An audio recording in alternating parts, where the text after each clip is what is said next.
With threats to our nation waiting around every corner, adaptability is more important than ever. When conditions change without notice, quick strategic thinking is crucial. And with obstacles consistently impending, determination is essential in overcoming them. It's this willingness, decisiveness, and resilience that sets Marines apart. With our fighting spirit, we don't just fight battles, we win them. Marines are the constant our nation counts on to fight the unknown. And through adaptable problem solving, we do just that.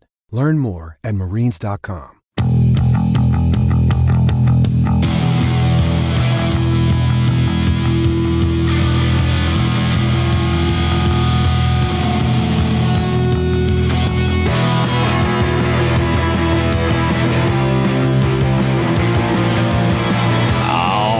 Guys, Bobby Roast Beef here, Jigs and Bigs, another brand new episode for you. And this week we've got some action-packed stuff for you don't want to miss out on. First and foremost, we are joined with another guest co-host this week. We got the one and only Mr. Drew Gregory joining us. You know, he's the guy that's hot off of the Bassmaster Championship for the kayak series. Plus, he's talking about Kayak Adventure Series. He's like the mastermind behind this whole deal. And with Shoaliepalooza coming up in just a couple of weeks, that's the first event going on. We've got all kinds of stuff to talk about there. Guys, we have also got a guest in the beef seat this week, Adam Findlay, all the way from the Great White North. Canadian guest joining us, talking about his fishing adventures up there, his maybe, I would say, idea-breaking, fishing techniques that we might think a lot of these folks up in Canada are using, and he's rocking it completely differently. You'll find all about him. We've got him representing Dark Horse Tackle as well. All kinds of great stuff to be lined up. We have a Gear of the Week this week that I think you got to hear. And if you don't think I'm talking to you, reconsider your life. I am talking to you. Gear of the Week is going to play huge this week. All kinds of great stuff. I have had an amazing week and so much to share about all of this stuff. Guys, we'll see you in just a bit. We got more Jigs and Bigs goodness coming up right after this. Don't go too far. Grab yourselves a tasty beverage and join us right after this.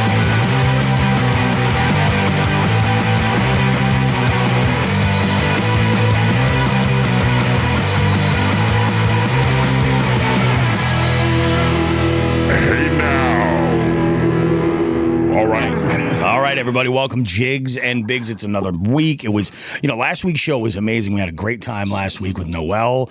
That was a whole lot of fun. But, and now we're on a nice little stretch. We got guest hosts popping in. We got the one and only Mr. Drew Gregory with us. What's up? And Drew's been on the show a couple of times. He's been in the beef seat before. We've talked about Kayak Adventure Series and kind of dissected things there, which is awesome. And then we were lucky enough to have Drew in the audience for the live show at the Columbus Expo show.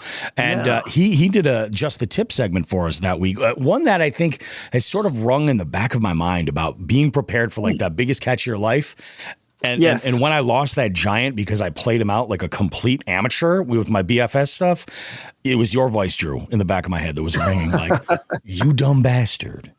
You idiot." That was exactly it. I'm like, yeah, I was not prepared. And then, now we're here and like Shoaliepalooza is just creeping right up, man. It is, man. It is. Coming up, yeah. How do you feel about that, man? Because this is your baby. Of course, you're showing right now some stickers in the camera. Yeah, guys. Those same stickers just arrived in the new Dark Horse Tackle box. So if you're a subscriber of the box, you got yourself one of those stickers to rock right there. The box. Dude, Shoaliepalooza is stop number one on the Kayak Adventure Series. The first annual series. Yeah. This must be amazing inaugural year, man. We'll see. I mean, it's think about it, man. Like I've spent a year and a half of my life now just working towards 6 weekends in 2025, just building to these. It's crazy when you think about it. Like every day you're just working on stuff like that to get to this. So it's a little anxious, a little nervous, but also very excited because the signups are really good. I think people are believing in what I'm trying to do and the spirit of what I'm trying to do to give a format which is focuses a little bit more on the fun and the fellowship, but also just allows anyone of any kayak angling style to be a part of it. Whether you just want to, put in at the bridge, in a creek, or you want to fish with a motor and electronics on the main lake, you kind of just do you at these events, do it all. And I think, and from what we've seen in the past, for sure, when rules were different in some of the kayak tournaments, it really is like a 33% win. It like, is. in other words, 33% of the time, it was somebody that was offshore using electronics. 33% it was somebody on the bank, fishing the bank on the lake or skipping docks. And 33% of the time, it's someone in a river or creek, or some extreme, like backwater sneaky place that I love to kind of find. And that's perfect, man, because that is like, you just don't know how it's going to win. The diversity and the variety of fishing is what's amazing, and we want to just kind of like celebrate that and everyone's different styles and personalities. That's awesome, dude. And I got to tell you, like, as we're coming up to the first event, Shoaliepalooza, I'll tell you, like, your efforts, and this is just a big congratulations to you. Everybody is talking about that event. Everybody is talking about every conversation I have with somebody right now, and that's in the kayak fishing space at all, is talking about, hey, so what do you think about this kayak adventure series? What do you think? So if nothing else, dude, you're highly effective in what you do, because people are aware, and it's the buzz right now. It seriously is. And, cool, that's awesome. I think where are you as far as like attendees right now? Do you guys have a cap on the number of entries you can have in there? I don't think we actually put a cap on there. One time I thought about just putting 500 as the cap, because we have enough water to inbound, so where you could actually have like 500 people and still find water to yourself. You know what I mean? And alone, because you got lakes and rivers. And essentially what it is, guys, it's within an hour of our host city and the host theater right there. We let people fish within an hour. So you got all the rivers, the creeks, and the lakes that we point out, you know what I mean, that are in that area. It's usually there's a few lakes. Now the Susquehanna, where you'll be at later, we'll get to that later. That's the only one that doesn't have any lakes in bounds for that event, because there's no lakes around to even put in bounds. And why would you ever want to go to the Susquehanna and fish a lake anyway? So that one's a unique animal, but all the rest of them, you can fish whatever you want. I think the momentum, I think that the buzz and the talk, it doesn't hurt when you win things like this, and you get to go on a lot of podcasts and talk about it. And even Steve Owens and the unity of our sport and the leadership in kayak angling, so Steve Owens that runs Bassmaster, he's on stage at the Bassmaster Classic when they're presenting this trophy to me, and, saying some nice things about me, complimenting me from what I've done in the sport, being one of kind of the early pioneers and whatnot. But he didn't have to say, and he's even started a new kayak adventure series. That's crazy. I mean, I'm glad he did, in the sense that it makes me really understand that he knows this is not a competition with Bassmaster. This is more like, it's actually kind of the opposite. It's actually going to be it's a kind of like low key way to get more people into competitive tournament fishing. They fall in love with it. Yeah. They keep honing their skills. Next thing you know, especially we only have 6. So it's not like, and they're all spread around the country. Most people will probably fish like 1, 2, or 3 of our events. So they want to fish more. Well, they're going to look to, if they want to get higher in that elite level of competitive kayak fishing, they're going to look to the Bassmasters, the Hobies, KBF, whatever, All-American, whatever other trails that they might want to go fish. And that's exciting, because when you look at our roster, and I'll get to your question, how many people are into it so far? I think we have around 50 something unique people signed up, and we're a little bit less than 2 weeks out. And most kayak fishermen sign up the week of. Yes. So I'm hoping we can get to 150 to 200. And if we hit 150, the winner gets $7,000, and it's $150 entry fee. So it's going to be still a good payout. Yeah. But of course, there's a 2-man team division, which is, that's only $75 a piece for you and your teammate. So, and there's the $25 micro bag and the side pot Sunday. So they're just $25. So you can be a part of this at a low level, and hopefully we just grow the sport, and then they branch off and go do those other series and get just kind of like the rising tide raises all ships. But I think we have 50 something people, and probably at least 12 states already represented. That's awesome. Texas, and states that are way far away. Yep.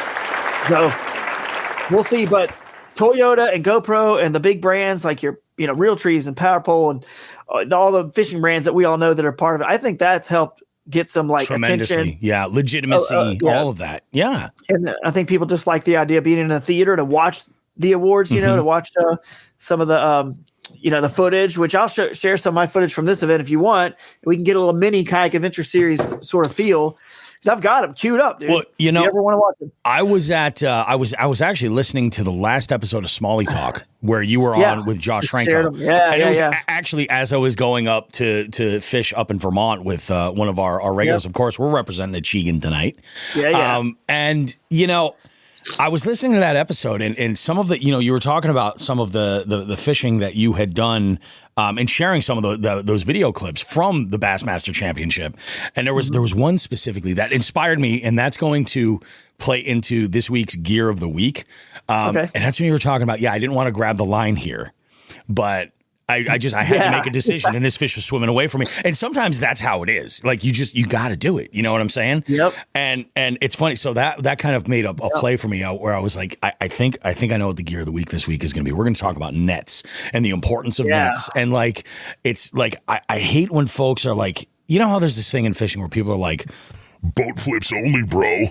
And I'm like, that's cute and it makes great content, but like, to springboard off of your Just the Tip from a few months ago, you want to be as prepared as you can. Because if you're, I mean, especially if money's on the line, but like, if you're just looking, if you're like I am, just on the journey, just on the adventure, don't mess around. Even in a situation like where Joe's on a big boat situation, like have a guy that's not a complete dipshit and knows how to use the net to make it work. Cause that's a huge play.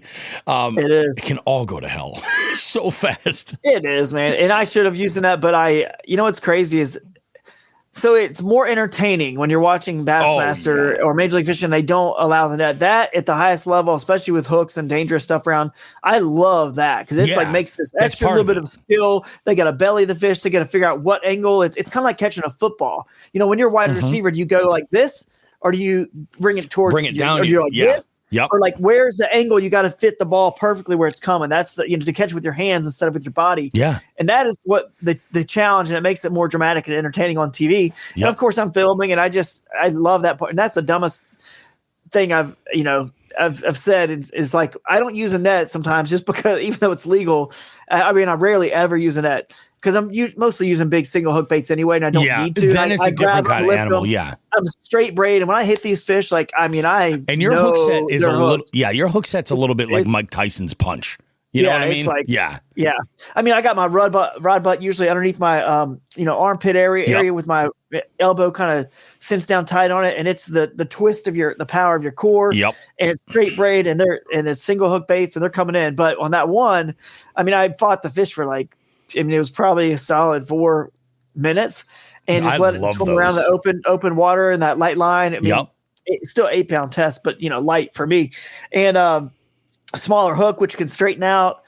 And so I look back at my net so many times and I was like, nope, risk it for the biscuit. And I should have, but if we can show the clip later, if you want, I can even zoom into that part. But basically I just belly the fish, guys, and I flop her in the boat. And the second she gets right over the gunnels, the Gobius bait, the Z-Man Gobius bait just plops out of her mouth. And because I did grab the line, like you said, Bobby, that's exactly what I shouldn't have done. I grabbed the line. If I would have just kept holding the rod back, back and kept tension. It would probably the tension, but grabbing that line and giving her so much, multiple pulls like this and giving all that, slack. I'm sure she was shaking at the boat. It just kept loosening. And then, it was just a miracle that right when at the right moment. It's crazy. It's the Bassmaster Kayak Series Championship, dude. I didn't use that for any fish landing. I'm just like, just because I enjoy that hand-to-hand combat and that challenge, and it makes no sense from a competitive standpoint to do that, but I do it, and I don't know. When you won the championship, my phone exploded because, in the months leading up to the championship, you had been on the show and we had mentioned you many times. So a lot of folks were just like, "Holy shit! Did you see what happened?" I'm like, "Oh, I know." I've been paying attention. This is wild. And I mean, first off, congratulations again. That's huge. Yeah. We've talked about your accolades before, like your AOI wins and stuff at that elite kayak level. And I think that is absolutely nuts.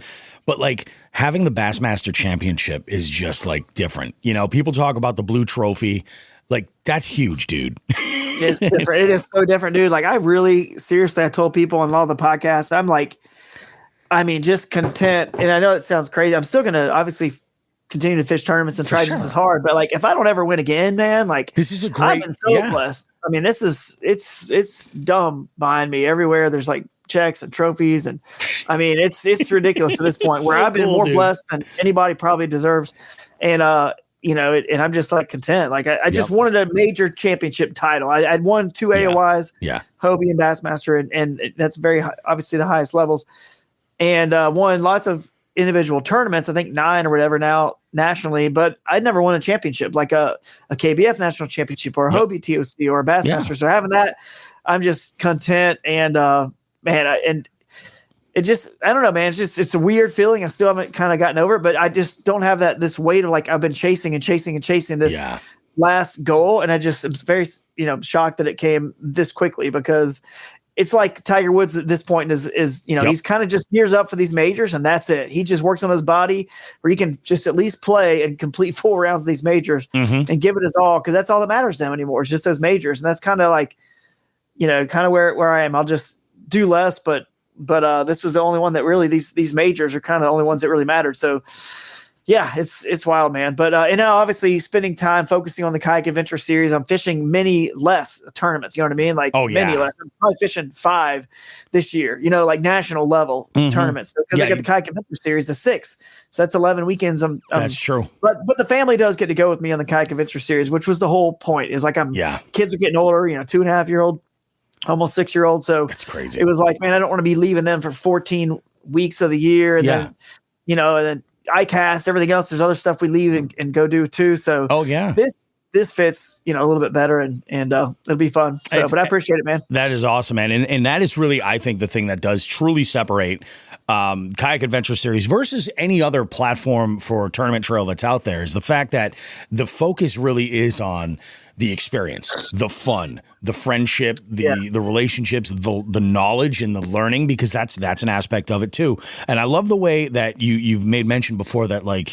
there's going to be like big sticks that are in these tournaments, and don't be intimidated by that, because like unlike a lot of other tournaments where the cap might be 50 to 75 anglers, if you're over 100, 200, 300 or more anglers, that changes the statistics a little bit, I think. Again, I'm sure there's some mathematician that's going to prove me wrong or whatever, or Sean the fisherman.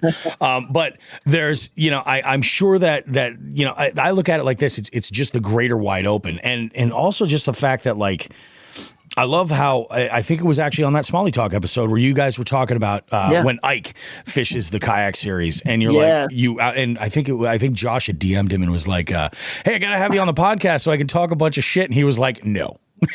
Yeah. Like, he's trying to get on Hike Live. Yeah. But I love that. I think that it's cool, because you put yourself in these situations and you're like, what can I take away? Like, we always say that as anglers, like, there's never a true bad day on the water. You could get skunked, but if there was something you learned from there, like today, I learned some shit. Didn't catch a single thing, but it was a judgment call was made, and it played in my favor. And I think that as long as you can walk away learning a little something about the experience, you're winning already at that point.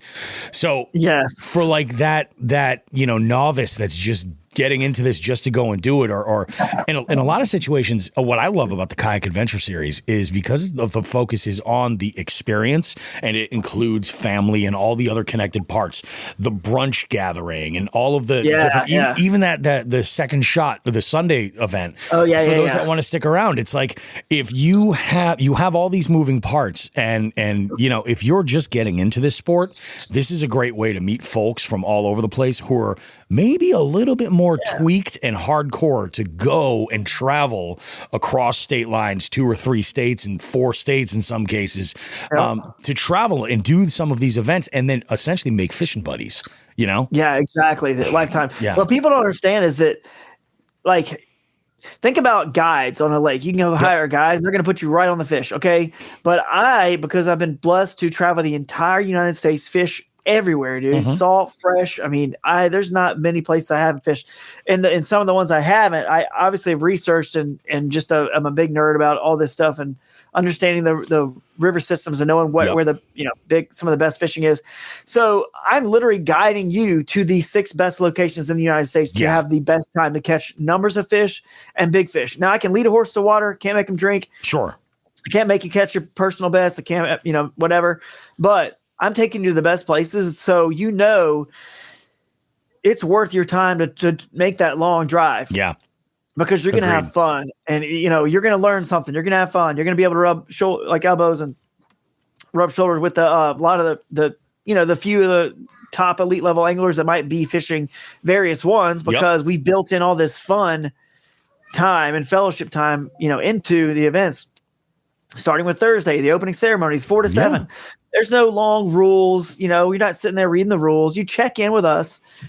We give you your $100 gift bag for the first 100 anglers. The first 100 anglers that register get a $100 gift bag, and that's pretty cool from the sponsors. And then you hang out at the food trucks and drinks and just games, yard games. Go play cornhole. Go play, can jam, spike ball, whatever we have laying around there. The giant jingo, whatever. We're just having fun. Music's playing. And then it's just 3 hours of that, basically, because, at 6:30 we'll have the quick question and answer time for anyone that's unsure about any of the rules at all. That's a good time to clear that up. But and we'll have actually a Wednesday night. There will be a rules sort of or Wednesday during the day, I guess, at our Kayak Adventure Series. We always go live at Wednesday at 11. We will have a more of a rules briefing there with our tournament director, Amanda Brandon. But anyway, so people will still watch that, still, if they want to. But the rules are all written on the website. So, I mean, I don't need to spend a whole bunch of time going over that stuff with you guys. Anything special, we'll hit on it, and that's about it. But then it's just fun hanging out, and we can party the night away. And feel free to be up as late as you want, because you can't get on the water until 2:30 the next day when we lines in at 3. So it frees everyone up to say, "Oh my goodness, I don't need to bust it back home and rig, and I have to get up at 4:30 the next morning." We can just hang out and have fun all night. And then we have a brunch seminar series called Bass U Brunch at 10 o'clock. So that's even still 10 o'clock. It's not like it's early.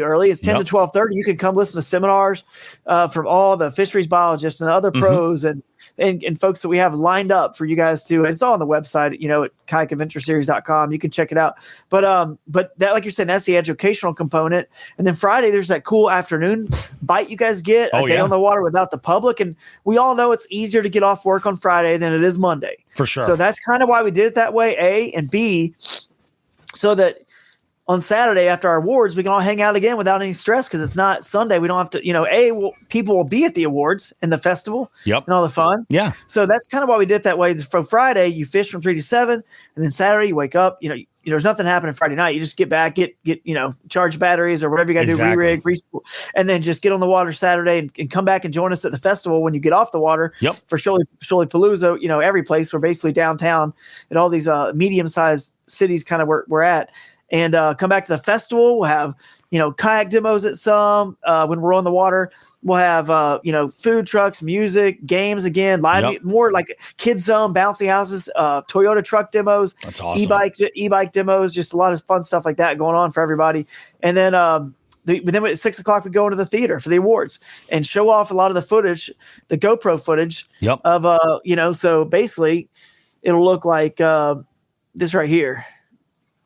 If you guys want to, you can pull this up. Let me see. I'm about to bring it up. Hang on. I'm about to bring it up. It'll come up. It'll show up in your little queue there. But basically, it'll look kind of like this. Guys, you'll get to see clips. So there it is. You can just put it in. Go. So we'll show off some GoPro footage like this at the theater of the angler's best catches. It doesn't have to be a GoPro. I mean, it could be anything. And that again, just more to the knowledge and like the learning aspect of it. Oh yeah. That's wild. Awesome, faithful Project Z chatterbait. So that was the big bass. Size of this thing, dude. At the Bassmaster Kayak Series Championship. And it was cool because, like I said, Steve and the crew at Bassmaster put it on the big screen, 22-incher, and got a little taste of like the Kayak Adventure Series, basically. At the Bassmaster Classic. That is freaking awesome, man. Yeah, and I think that's the thing. You kind of put a little bit more of a, I guess, like a little bit more of a spotlight on the anglers and the stuff that they're out there recording, because you've got such a wide array of different anglers, different levels. So you're going to have folks that will be there specifically because they're making content. I've spoken with some folks that are like, we want to be there and make content. So I'm really, not only am I'm excited for this year for Kayak Adventure Series, but I think year 2 and year 3 are where there's going to be a big like mushroom, like it's just going to explode. Dude, I think you're right, man. 2025 schedule is already done. Like in the tours and departments, most all the contracts are signed.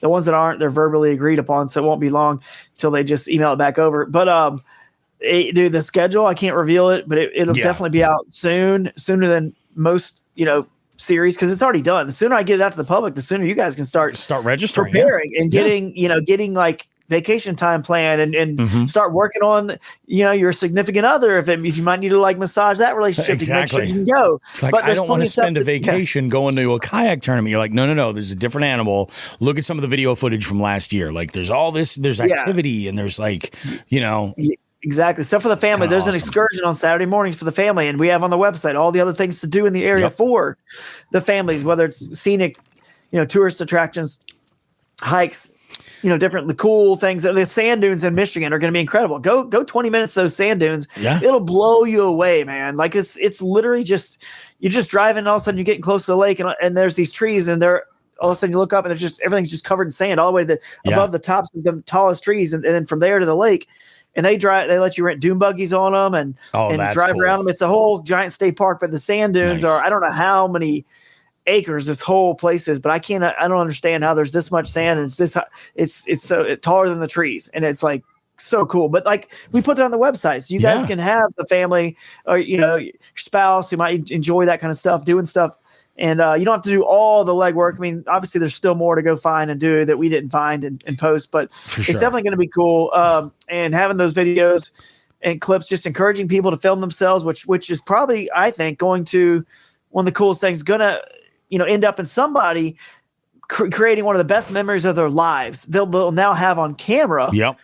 They wouldn't have if you don't have to film, obviously, but you can. It encourages you to film when you're going to be possibly on the big screen, and we do make an episode out of this afterwards. So we only have time to go through so much footage. So the top 10 will kind of have a clip. Hopefully, we can share of theirs and a photo of their fish on Tourney X, but. The rest of you guys dig through your footage. Maybe you had some incredible stuff and send it to us. We'll give you like a month to like just find that cool 30-second, 1 minute clip and just send it to us. And eventually in the edit for the episode, it'll be really cool to have feature a lot of people feature all these different people. Awesome. So that kind of encourages people to do that, I think. And it will end up in someone like actually catching one of their best fish ever and having it on camera. And they would have never had it on camera if it wasn't for this sort of like this push, to do that. Yep. And it's just more visually entertaining, and the stadium seating, that's comfy. It brings everyone in together, have food, drinks, air conditioning. Like there's nothing, a true stage with amazing lighting for you guys to get your picture on. We pay out down to top 15% too. So it's not like you gotta, this top 10% is pretty darn hard to kind of get in sometime, but it's not like threading a needle. It's like now it's a little bit larger of a space to land where you could catch a check. Yeah. So that's awesome. Exactly. So what is that? 100 people would be 15. So 200 people, 30 people are getting, something. So that's a little easier sounding like to get into that top 30 than it is, 10 out of 100. That's like, so anyway, that'll be cool. But the after party is going to be amazing. Which like we said, or maybe it was, we weren't live yet, but you were talking how, in the Susquehanna, I know we want to get you over there doing at that, Fiesta on the Susky event. Yeah. Fishing trivia is going to be awesome there, because we got a rooftop already reserved for us at a place called the Flying Taco. And it's right on the river, and it's overlooking the Susquehanna. It's the most beautiful place that you could ever like be in the summer. Just gorgeous, looking the river. So we'll get you up there for that. That'll be fun. The designated after party for the Shoaliepalooza is at this cool speakeasy. You guys are going to be just blown away by this place. So it's going to be fun. And then, hey, it's all just Saturday still. We can celebrate the night away, because Sunday is, like you said, you can go to the side pot tournament, or you could do, we have some seminars that are $110 that some of the ACA certified instructors are teaching. So Jeff Little and Russ Snyder's at this first one, Dustin Hoy. I'm certified too, but I'm not teaching this first one just because I'm going to be so spent from the whole I'd say you're going to have your hands full. Let me take a break. Yeah, exactly. Sunday might be a nice idea to catch a few Z's and relax a bit.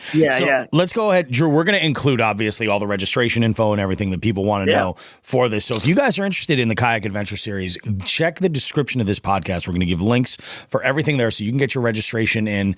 Do me a favor, go ahead and mention it now, for just because you always have those listeners that are just like, I'm not going to go and look at the description. So tell people where they can go to register if they're interested. Yeah, well, I mean, go to kayakadventureseries.com. All the information is there. You click on events and then find the one that you want to, learn about.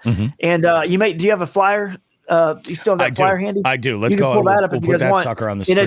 If you guys, this is an audio podcast too, right? So we want to get people. So just to read them out real quick. Shoaliepalooza is Thomaston, Georgia, May 3rd and 4th. That's your chance to catch the rare shoal bass. Okay, only lives in basically Georgia, in the entire world.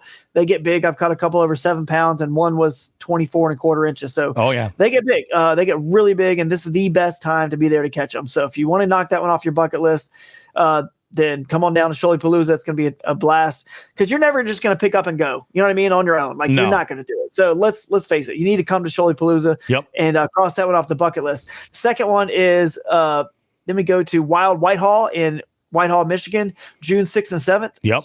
And that one's going to be cool because it's a battle between smallmouth and largemouth, which I've kind of realized that all the rest of the events, every single one of them, smallmouth and largemouth, and maybe even some spotted bass, some bigger ones. And I say bigger because I'm not talking about Alabama bass, which is what people call spotted bass. Don't get me started, Bobby. But spotted bass, which don't get very big, they might play in some of them. But after Wild Whitehall, which is that's actually the one that, speaking of Josh and the guys at Ashikin and Smalley Talk, they'll be there doing a live Smalley Talk podcast for the seminar time on Friday morning. So that'll be a lot of fun having those guys. Dr. Mudbug's going to be there talking about crawfish, and you guys can learn a lot from him. But that is definitely that's actually in that watershed. I won't tell where. That's where Josh caught that orange smallmouth, that rare orange colored smallmouth that looked like a goldfish. That's right. Yeah. Yeah. So that went kind of viral. So no kidding.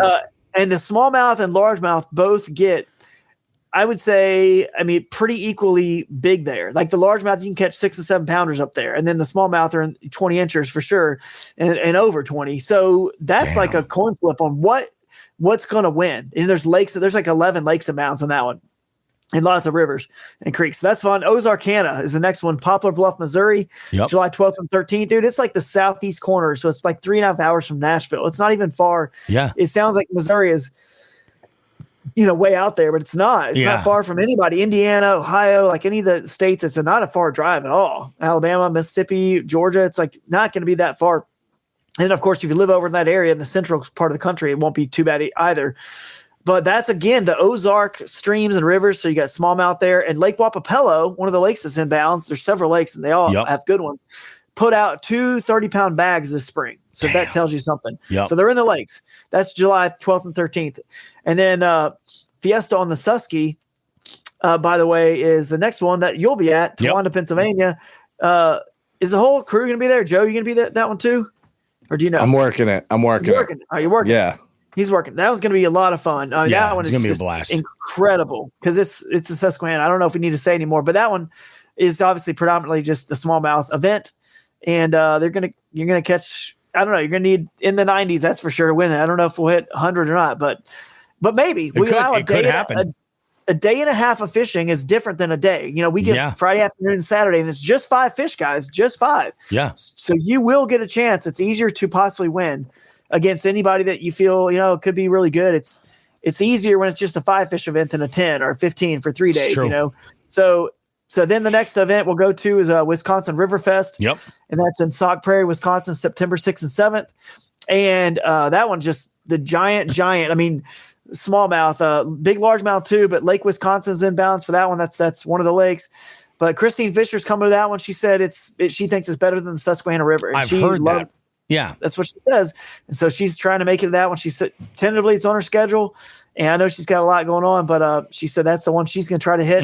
And people were posting pictures of giant smallies out of there, like 21 plus inches that were as tall as they were long. Yeah, well over 6 pounds when she posted that. So we don't doubt it. That's going to be a fun one. September 6th and 7th, and then the finale. We're all racing to broodstock.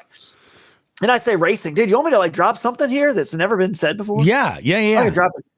Okay, I could do it. I don't know if I should do this or not, but I'm gonna do it. Whatever.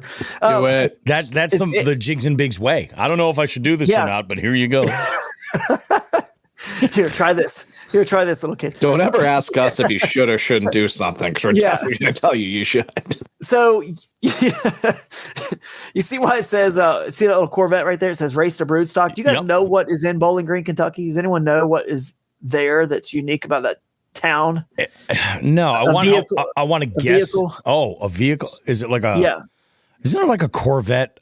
Yes, Corvette. Yeah, that's where the Corvettes are made. The only place they're made in the entire world. Okay. And they have a National Corvette Museum there, and you might have remembered that there was a sinkhole in that museum that got national attention because a bunch of the old Corvettes I remember this now. were just sunk in this big hole. Yeah. Yep. I do remember this. We are going to be holding our that'll be our tournament headquarters, the National Corvette Museum for Broodstock. And no one knows this yet. Don't even have the website, the page up for Broodstock. We finalized everything with them here recently.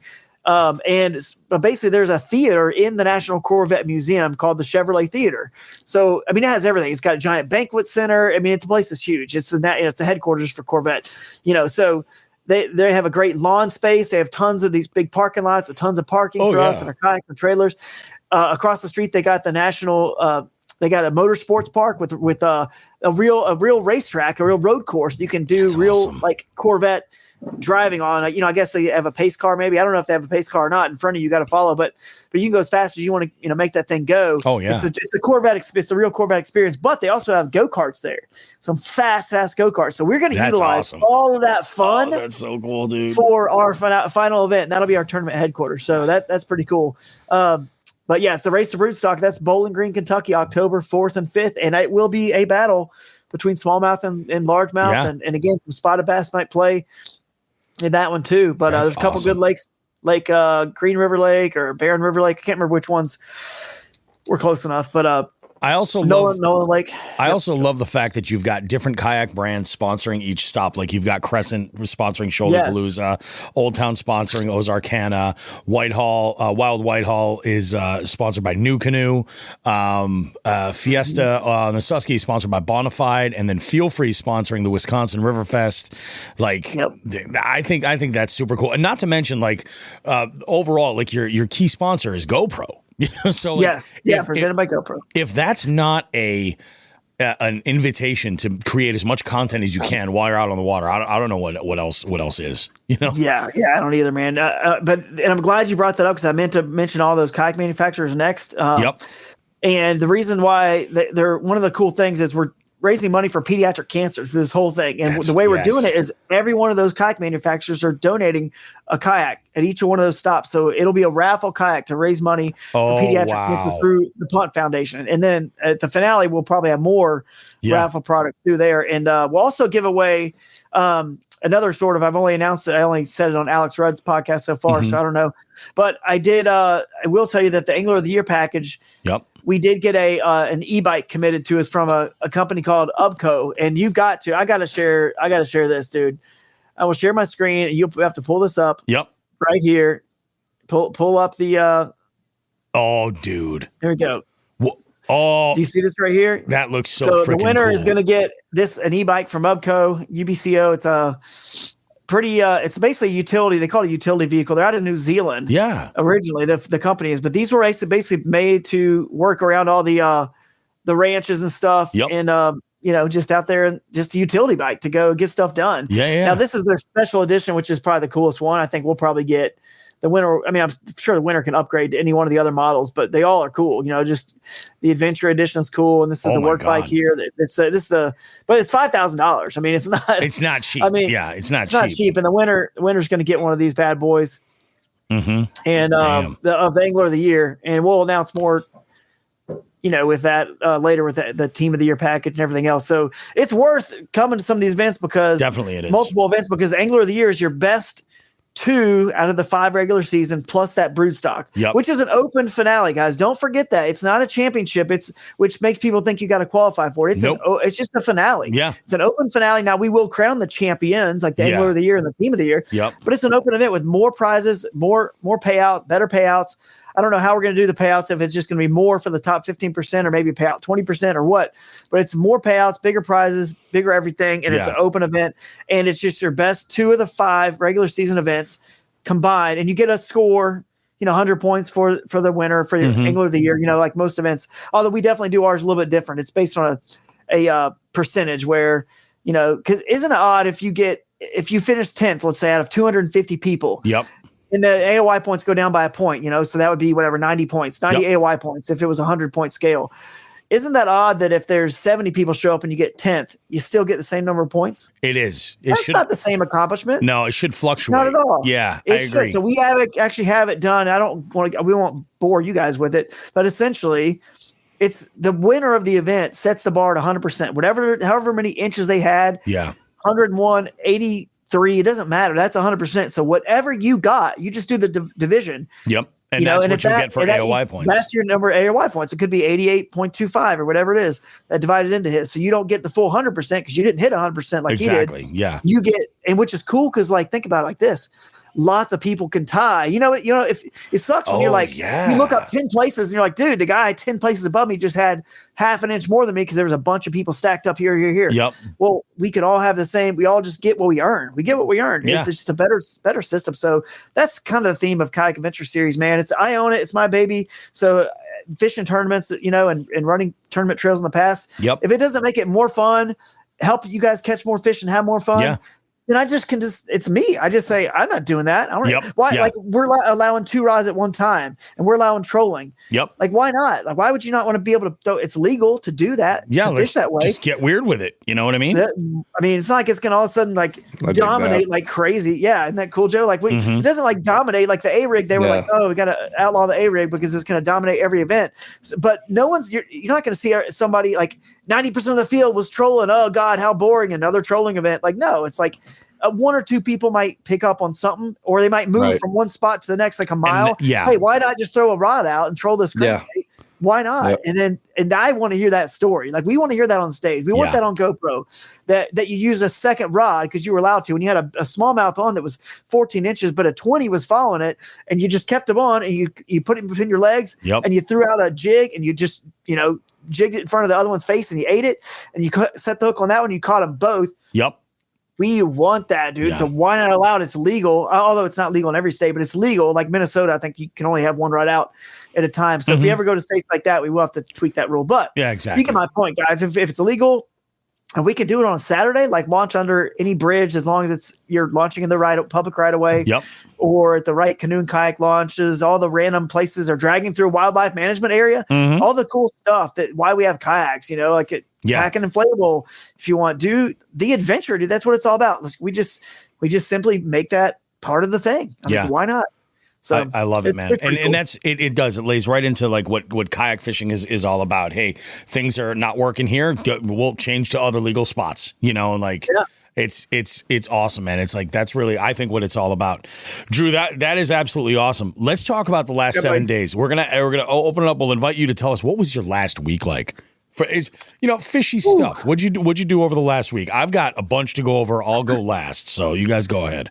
Fishy stuff. So you mean getting on the water, on the water, or planning or gearing up, or anything that you would deem as fishy content. Right. Yeah. I got you. Well, it wasn't on the water. That's for sure. I feel like my only time fishing is at these tournaments for practice. And then, around, once it gets warm now in Ohio, it's warming up. So we'll get the kids out here pretty soon on the water with the family. But then just, dude, it was working on this Kayak Adventure Series stuff pretty much. I mean, that's all it was for me, and just getting the house and everything in order to head down to Shoaliepalooza. And that's about as fishy as it got for me. But it's been fun and it's exciting. Oh, yeah, absolutely. Mine's pretty quick. That's basically all. I guess I did organize, this basement, which is kind of my fishing area, and the garage, which it's kind of once it starts getting warm, you live up north too, so how it is. Once it starts getting warm, once it gets sunny and 45 or 50 at least, let's open the garage and start. Yeah, get fresh air everywhere. Yep, absolutely. Yesterday we did a big warehouse sale and a multi-family garage sale just to get junk out. Oh, yeah. And which actually, before I do forget, this is a good segue to this. We are going to have an angler garage sale at every Kayak Adventure Series stop where you bring your stuff. Oh, wow. Because, dude, if I pop out my lithium batteries at a garage sale, I've done this before. I don't even bring stuff that the guy coming to garage sale is going to be like, oh, cool, there's a battery. I can work for my boat. I'll give you $50. They don't know what it is. They don't even know. I'm like, that's $1,000 battery, dude. And they're not going to buy that. But you guys, all the people that are in the know, So if you feel like, oh, I don't have the money or to make that long trip, or I can't pay for the entry fee to this kayak adventure series or whatever, like you will, if you just bring some stuff and you put your name on it, your Venmo and your phone number, and you know what I mean? People can just either straight Venmo you and grab it, or text you, and if you have questions about it, or call you, and because you're all going to be connected. You're somewhere hanging out in the festival, or you're somewhere on the premises. Yeah. So that's a really it's good pretty idea. cool. And I'm actually going to, on our Discord, make a new channel for the Anglers Garage Sale so that people can start posting stuff they have and say, okay, if you want to pre-buy it, I'll bring it to Shoaliepalooza. I'll bring it to Wild Whitehall or Fiesta or whatever. And then boom, you've already paid for your whole travel to get there, because we got so much junk, all of us do, that we could get rid of. It's not junk, but it's actually good stuff that we're not using. It's funny because one of our jig heads, Todd, who's out in the I'd say out in the Midwest, he commented a little while ago. I was actually going to fish the Michigan one, but with the Verbo and the dogs, we just couldn't pull it off. I mean, dump off some old gear and it can maybe make it work. That's a really great idea. I never even considered that. That's super smart. Yeah, nice. But that was my fishy stuff, honestly, man. Just wrapping up all the stuff for the KAS. So, Joe, what was your week like getting out? Yeah, man. So obviously we knew from the last show I had a handicap boat, and so broke the boat. Was able to we talked about I had to work the Boston Marathon on Monday. Yep. Long ass day. Wicked long day. Yeah, it was a long day. But it's cool. I mean, what I was doing, so we were just kind of staged in case something crazy happened. So we were kind of out of, view of everyone, but we did go down to the line for a little bit, and it's a cool thing to see. I mean, I hate running like you don't even know, but it's cool to go down there and see these people, and they're just absolute machines. As much as I hate running, I give it up to these people because it is absolutely insane what the human body can do. Oh yeah. When it comes to that, I mean, we were standing at like the halfway point, right around the 16-mile range. And, oh God, some of these people just some people you tell were hurting, but others were like, nope, just another day. But, so it was wild. You see some of the folks, I don't know if you guys have ever, don't Google marathon runners feet finish line. Don't do that. Don't Google that. Yeah. I mean, I don't know why people put themselves through this, but then again, I know people who are just like, I wouldn't want to sit in a kayak for 8 hours and fish, or wouldn't want to be out in the sun. I don't know if you guys can see. Look at what's already happened. I've been out this week. That's how hard I've been going. Look at the raccoon eyes. Yeah, I can tell. Yeah. It's already happening. So people look at me like that, and I'm like, well, yeah, I suppose you go ahead and run. I'll sit in my kayak and catch giants. Yep. Yeah. So I did that. Then Tuesday we had off because of the long day we put in. So I went and brought the boat down. Dropped it off to get repaired. Thank God. I was chomping the bit Wednesday and Thursday, like trying to get it fixed. They were hoping they were going to fix it like quick. I was able to pick it up Friday, thankfully. Picked it up Friday. That's awesome. Yep. Picked it back up Friday, all fixed, ready to go. I mentioned in my last show, my sister and her husband and my nephews are here from Michigan. They came over and visited. So I took my brother-in-law and my nephew out Friday evening. Nice. And yeah, it was awesome. We got into a local spot. Just my biggest thing, I wasn't out like trying to get trophy fish or anything. My nephew's 3.5, almost 4. I just wanted to get him onto some fish. So we were just killing the crappie, man. Just catching a bunch of crappie, big crappie too, like pin size crappie. Yeah, and so yeah, that's we did that. Parked her back, charged her up. I'm gonna this week. Unfortunately, this upcoming week, I have to miss out on a couple tournaments because I have training for work that I cannot get out of. I tried. I failed. So unfortunately, I missed out. I was actually going to go down to Candlewood and. Oh, really? Yeah, I was going to go down to Candlewood, meet Taylor from Fish or Die down there. He's no kidding. Yeah, it's a tri-state team trail, I think it is. He's like, dude, just come hop in on this one. I was like, all right, I will. And then I had to eat crow. So it's like, I actually will not be coming. Yeah, that's rough, dude. I cannot. Yeah. So after that, dude, it's game on. I mean, it's the water's starting to warm up. It's game on. It's that time. Yeah. It really is. Things are starting to heat up. My week was something else. The only real competitive angling I do is the Multi Species Scavenger Hunt series that we do here, because it's like gamifying your fishing. And I think like that mentality that I've got, Drew, lines up with the Kayak Adventure series so much. It does, man. And it's especially because like in the sense that you can, do you, boo-boo. You can fish from the bank. You can fish from any vessel. You can fish any water you want as long as you're legally okay to do so. That's just the one caveat. So my day was kind of crazy. So again, we're springing off of the last weekend that I had fished, where I had caught a new PB brown trout, 24-inch brown trout on BFS gear, man. Oh, exhilarating as hell. So cool. And I needed that fish. Not only for like the bump in inches, but I lost a giant largemouth because, again, I played him like a total douche. Then I had gone, and I was in my kayak for 5 straight days: Saturday, Sunday, Monday, Tuesday, and Wednesday. Monday, we'll start there. Monday, I had gone, and I was looking to fill a couple of holes that I had in my card for species. I was looking for the chain pickerel. I was looking for yellow perch. I was looking for the sunfish. I was also looking for, at that time, I needed like rainbow trout. I needed, pike and smallmouth. So I said, I'm going to go real local on Monday. I had gone to a spot that we locally called Congamon Jr. And Congamon Jr. did churn out what I needed it to. This is wild because I had taken... I was out and I was like just ripping around a chatterbait, just looking for a bite because it was like perfect day for it. And I caught one dink on it and I was like, well, the largemouth are eating this. I'm like, let's downsize a little bit. So I start throwing around the BFS, and I was actually throwing around a small mule fishing Bronco blade with an 1/8 ounce tungsten workhorse jig on it. And I'm throwing this around up shallow for the most part. And I happen to take this cast as I start to roll up on this set of docks, and I spooked a bunch of bluegill. Like I just saw just all kind of like scatter. And I said, okay, this is the right deal. We're going to go ahead and we'll make this work. There's this one house, beautiful house actually, that has these docks that come off, and they have a pontoon boat right in the middle. So there's all these little like nooks and crannies. I can throw a bait, and casting with the BFS is a dream. It's so accurate. It's insane. Like it really is. It's almost like it's not real. It's crazy. So I'm trying to get a bite, and I can see a bunch of sunfish that I need desperately.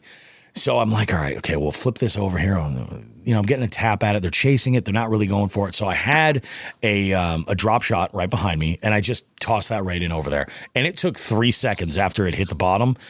Bang, I was hooked up, and I had my bluegill. So I'm going to net this fish, and as I'm going to scoop the net under him, like he just shakes the hook. Tiny little owner mosquito hook, like super tiny, shakes the hook. And it was almost as if this fish was like, I can't believe I'm free. And I just scooped him up right with the net. I almost didn't get this fish, but I needed him so badly for the point. I was like, you son of a bitch. I measure this fish. Everything is good. Now, as I measure the fish, I take that drop shot just for shits and giggles. And I cast behind me into slightly deeper water. And I just let it just drop. And as I'm measuring the fish and I release the fish, everything's good. I can feel the rod moving. And I look over. I was like, holy cow, 9-inch pickerel. 9-inch chain pickerel. A point is a point is a point. I will take it. Because again, like the only time that inches matter in our scavenger hunt is when it comes to breaking a tie. So I'm like, I filmed a little bit of video footage, and I was like, who knew you were going to be the hero of today's freaking tale, out there. So I had gone and I had fished for another couple hours afterwards. I had probably caught about 17 or so dink largemouth for the most part. I think probably the biggest one was maybe a 13 and a half, 14 inch. Nothing I was even going to measure because nothing had even compared to what I've already entered in for largemouth. So I'm like, all right, we're going to go ahead and keep moving. We'll go along our way. And I spot up shallow a huge chain pickerel just chilling over some regrowth of what would be a pad or a bed of lily pads all over the place, just chilling. And like, I couldn't get him to react at all. I was like, are you okay? I thought he was having a seizure. I'm like, what's going on? I get off the water that day. I saw something amazing you guys know, and the listeners, the jig heads, you guys all know. You see the craziest stuff at a boat launch. You just do. You encounter, I don't know what it is. I under a bridge or at a boat launch. Oh yeah, under a bridge even better. Oh my god, you find mythical under the bridge beasts. is the best. You see the real good shit. You under really a bridge. do. Oh my god. Yeah, you know what the Red Hot Chili Peppers were talking about in their song at that point. Exactly. So I'm in it now. It was a pretty, this is like school vacation week up here in Massachusetts for a lot of folks. So there's like all the ramps are way busier than normal. People are out there with their kids, and so for a lot of folks, this is the first week they're getting their boat out at all. I met a guy at the ramp who's just like, I'm just here burning last year's gas. I was like, oh, whatever, I guess. All right. That's fine. I parked next to this car. It's a little black hatchback with like a janky trailer hitch in the back. And I don't know what they were fishing for or anything, but like on the rear view mirror, and I posted this on the Jigs and Bigs Instagram, on the rear view mirror, there were like Mardi Gras beads, like super fancy Mardi Gras beads. And the beads were dicks. They were penises. They were penis-shaped beads. Now, and I'm going to throw this out there because I tagged them in the post. On the sides of the door, on either side, there were magnetic signs for a very popular, longtime barbecue joint in our area, Bub's Barbecue. So this was like a delivery truck for that. And I put up the post. I was like, is that a bunch of dicks? And then I zoom out to the sign and I was like, well, I guess we know what the secret ingredient is for the pulled pork. I'm not going to stop eating there. I'm just going to know a little bit more. That's fine. Yeah. So that was Monday. Monday was a good day. I picked up 2 points. I needed them badly. That was a big deal. And like I said, I had caught them on a bunch of BFS for the most part. And I started out throwing a chatterbait just to see if we could get a bite, and it was happening. So it was good. Yeah. Tuesday I went out, and Tuesday I did more driving than I did fishing. I planned to go to a spot because I needed brook trout, I needed rainbows, and I needed yellow perch, and that was kind of the focus. And I went to a spot that is managed by the Army Corps of Engineers, and the Army Corps of Engineers looked at me that day and said, No bass. I went to go to the ramp, and the gate was closed. I think they were doing maintenance to the dam at the body of water where I was. Water levels are crazy high up here for all the rivers, and I'm like, okay, fine, that's not going to happen. I did have a backup plan, and unfortunately, the backup plan that I had looked into some resources online, I found a small pond that had smallmouth and the other species that I was looking for. Problem was, it was all private water. As I go up to the place, I've never seen a larger sign to tell me to fuck off in my life. Like, it was like a billboard. I go up there and it's like lake use only for residents and guests, no boat launch. So I'm up there, I'm like trying to do like a 19-point turn at my trailer. I take off. I'm like, what am I going to do? Am I going to go fish a spot that I'm always fishing that's very diverse and hope I lump into a rainbow trout or something in there? Or do I go where I think it's more stacked in my favor? And I made the wrong decision. I went where it was more stacked in my favor. I went back to a local river. This is where Bobby Roast Beef learned a thing about his Titan 13.5. In moderate to heavy current, it's a terrible idea to take that boat. I had like folks in... I'm like running with my pedal drive. I'm just like gunning it, trying to get ahead here. And I've got people in these little Sun Dolphin wreck kayaks that are just like cutting right through this current, right back up. I'm like, you got to be kidding me. This is going to be so brutal. I do think I'm going to be installing a power pole for the Susky. I think I'm going to, because I think that I will probably do better off finding a hole, locking it down, and then probably do tools, so 2 of them. So that way I'm good to go. Locking it down and just fishing that barge and then picking apart every single hole. Because water is like gin. It is so clear. You can count the grains of sand if your eyes are good enough on the bottom of how. Yeah. There were like 18, 19, 20-inch trout locked to the bottom, looking upriver, actively looking to eat. And I was throwing an 1/8 ounce tungsten jig with a tiny little swim bait, and I just couldn't keep my boat positioned in a place where I could get that. I got him to chase it if I was lucky enough to get it close enough. But if I could have put it right in front of him, I could have checked off that box. It would have helped me a ton. And I was like, man, you got to be kidding me. I fished for 30 minutes. I said, screw this. I'm taking my gear and I'm going to go somewhere else. And I was about to go and launch where I caught that 24-inch brown in hopes that I could find a rainbow there or a yellow perch there. And I just, looking at the clock, I'm like, it doesn't make any sense. I'm just going to call it a day. We'll call this. So we scrapped that day. That was Tuesday. Wednesday was a whole other beast. Wednesday, I went and I fished with one of our jig heads, Chrissy Radwillowitz, fishing with Chrissy, and or Chrissy fishing rather. And Chrissy and I, we headed out to a spot up the Shears in Berkshire County, a little mountain lake that has I would say, the golden corral of species. It's in that circle. Yeah, that's exactly what it's all about. You know, a little something, a little bit of everything. I've talked to folks that have fished in bass tournaments that are there, and they're like, "Oh, it sucks because there's so much bycatch. Like, it's such a diverse fishery." And so we get there, and it's a great day. Like, just a little bit of wind, like everything's good. And again, like the only real strategy I have when it comes to these multi-species things is I fish the way that I like to fish because it makes me happy. So I'm fishing artificial baits as often as I can. Like, and the only real, I guess, thought process before is look at the lake, verify that there are the species that I want in the lake. Cause like if I need pike and it doesn't make any sense for me to go to a lake that doesn't have pike in it. Yeah. That's number one. That's obvious. The other thing is I just downsize a little bit so that this way I can catch a wider variety. Everything. Yeah, that's exactly it. That's really about my only real plan. And this is where something like BFS has worked out really, really well because it allows for the efficiency of just being able to cast, you know, chuck and wind. If I miss something, I've got a drop shot I can throw out there. I've got, you know, some weightless plastics that I can follow up with and keep it nice and simple. I went out and I think we fished for, I guess, so we get out on the water and I think the water at the end of the day hit the 51 degree mark. When we left, it was in the high 40s. We fished for about an hour or so without a bite. And that I hooked into a brown, hit a micro jig, a little 3/32 ounce Kitech micro jig that I've been throwing that I've loving. With an easy shiner and hit this thing like a freight train, like wanted this jig. So I'm like, okay, this is good. I feel good about this. Let's see if we can catch another fish, and maybe this is a pattern. Who knows? So I was married to that presentation for about the next 3 hours, and I'm like, we're gonna get on something. I'm looking at my electronics, and I'm like, okay, so maybe there's no fish on that stump that's over there, or maybe there's no fish on this thing that I've got marked, or okay, I guess that. Then I'm starting to do the math, and I'm like, maybe I'm an idiot. Maybe that was just luck. So I change up my presentation. Chrissy and I are throwing something very similar. She starts hooking into some panfish, and I think she caught a small largemouth. No, not a largemouth. What was it? There were no bass caught that day at all.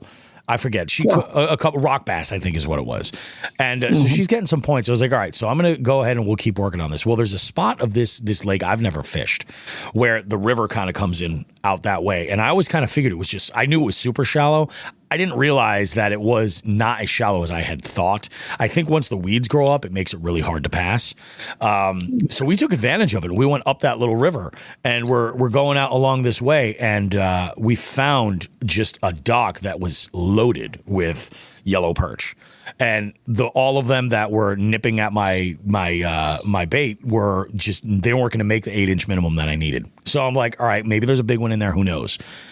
We go up a little ways, and we're looking at the time, and I'm like, you know what? I got to head back pretty soon. And she's like, me too. She's like, why don't we fish our way back, and then we'll be out about this time. I said, that's perfect. Let's do it. As soon as we turned around, everything changed. It was the weirdest thing. I don't know why, but I cut off that little spinnerbait that I was throwing with that Bronco blade, and I put that micro jig back on. And I don't know exactly what I was thinking, but I was like, maybe there's something to it. Like, I know that there's fish here. Like, maybe there's something to it. That next cast, I hooked into my PB chain pickerel. 22 and a quarter inch. Yeah. I was like, holy crap, this is crazy. 4 or 5 casts after that, hooked into another chain pickerel that came in at like 17 and a half. I was like, okay, this is all right. Yeah. Now, both of these fish were an unbelievable fight on BFS. Like, amazing. So out of this world. Yeah. The pickerel didn't give me a point, but the pickerel significantly increased the overall inches, which is going to help for if there needs to be a tie broken, because I've got, there's a couple of fish that are on there that really kind of weigh it in my favor. And then as we start to get to the mouth of this river, I love when this happens. It almost never happens enough. You know how you'll be fishing an area and like a fish will just jump and hit the surface, and you'll look over and you're like, what the hell is that? And you're just like, send it. Just give it a cast, lob it over, see what happens. Yeah, why not? I got the rainbow trout I needed, doing exactly that. Like, and it was my new PB rainbow.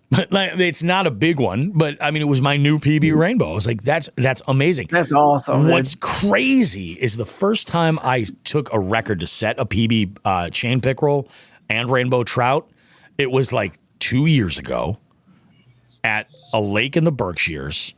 Pickerel, then rainbow trout in that order, same body of water. It was the craziest thing that it happened to work out that way. I'm like, that is wild. So I caught that one.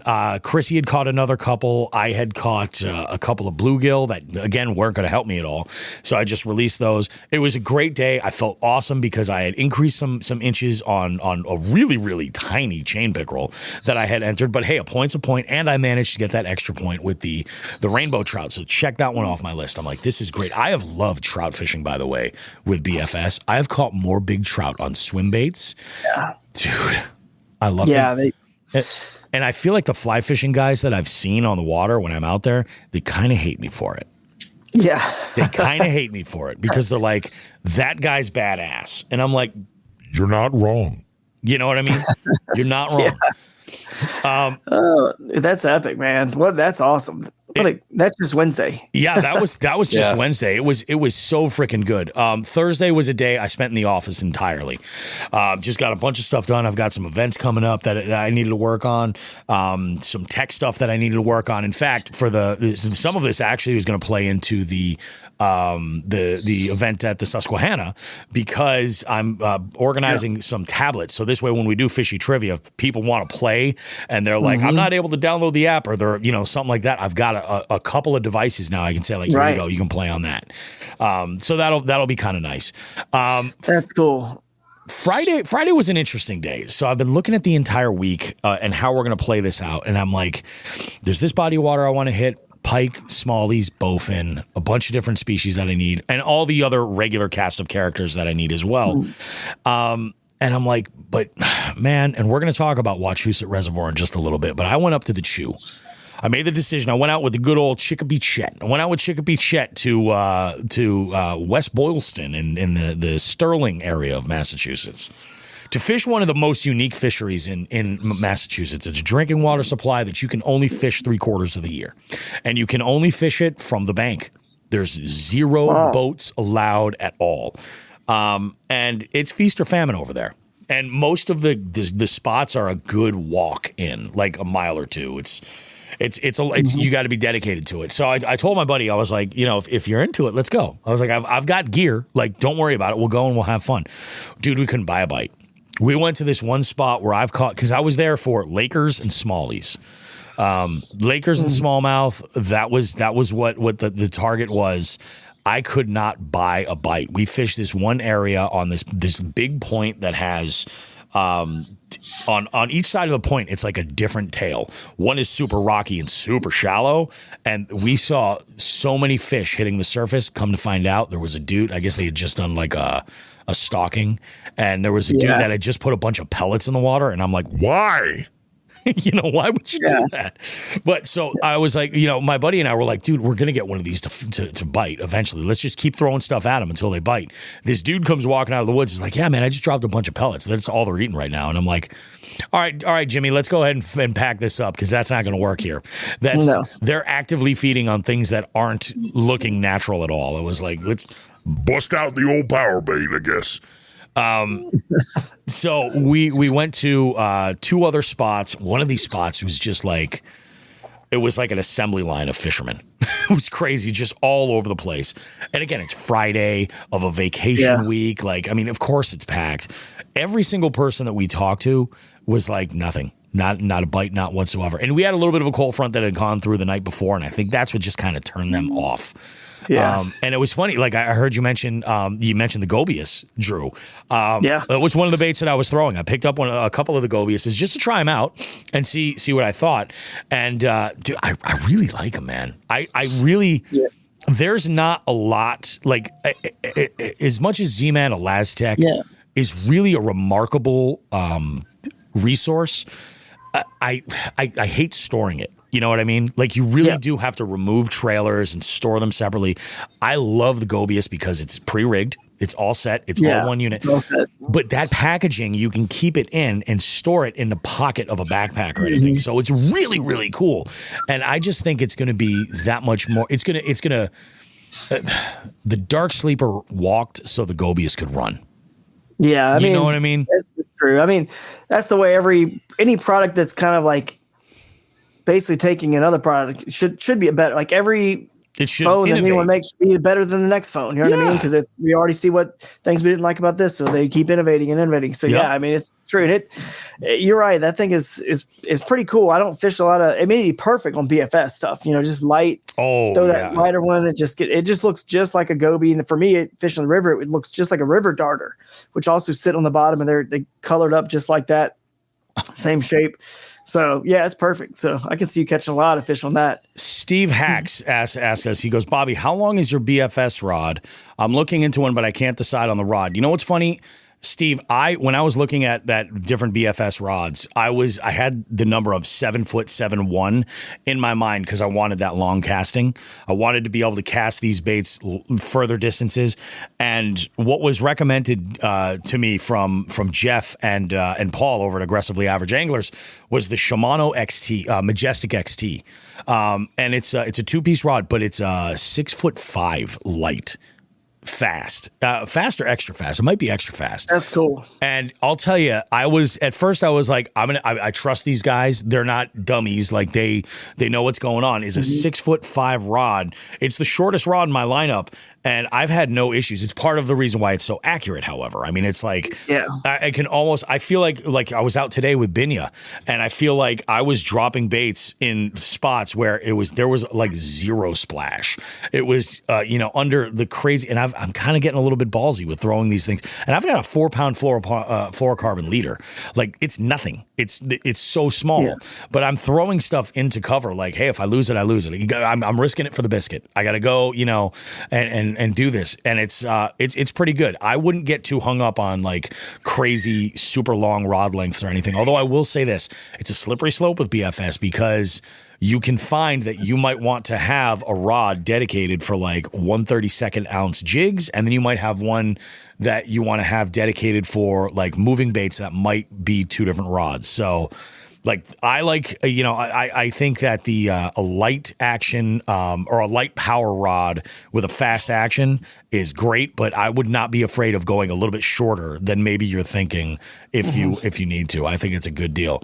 And then that brings us to my next day. So Friday I had gone out without a bite. It was ridiculous. So my buddy and I went up to the old, I think it's Bamboo Garden, and we filled our face like gluttons. And we had a good time, had some lunch. I went and I did my event that night, which is freaking crazy. And then Saturday happened. And some of you guys are thinking, oh, Bobby fished on Saturday too. No, Bobby didn't fish on Saturday.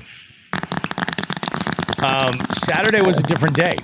Saturday was the 20th of April, which meant that 2 things were going on. It was a Saturday. My wife and I were celebrating our anniversary, which, unbelievable, 15 years. Yep. And we decided to, because it was the 20th, we decided that we were going to go and indulge a little bit. We had a nice dinner out. We took a ride out in the sticks. It was just awesome. Anytime I get to go for a ride on some unpaved roads in my 4Runner with my wife, it's a good day. It's a good day. I had I put together a nice Spotify playlist to listen to. It was awesome. We had a great dinner.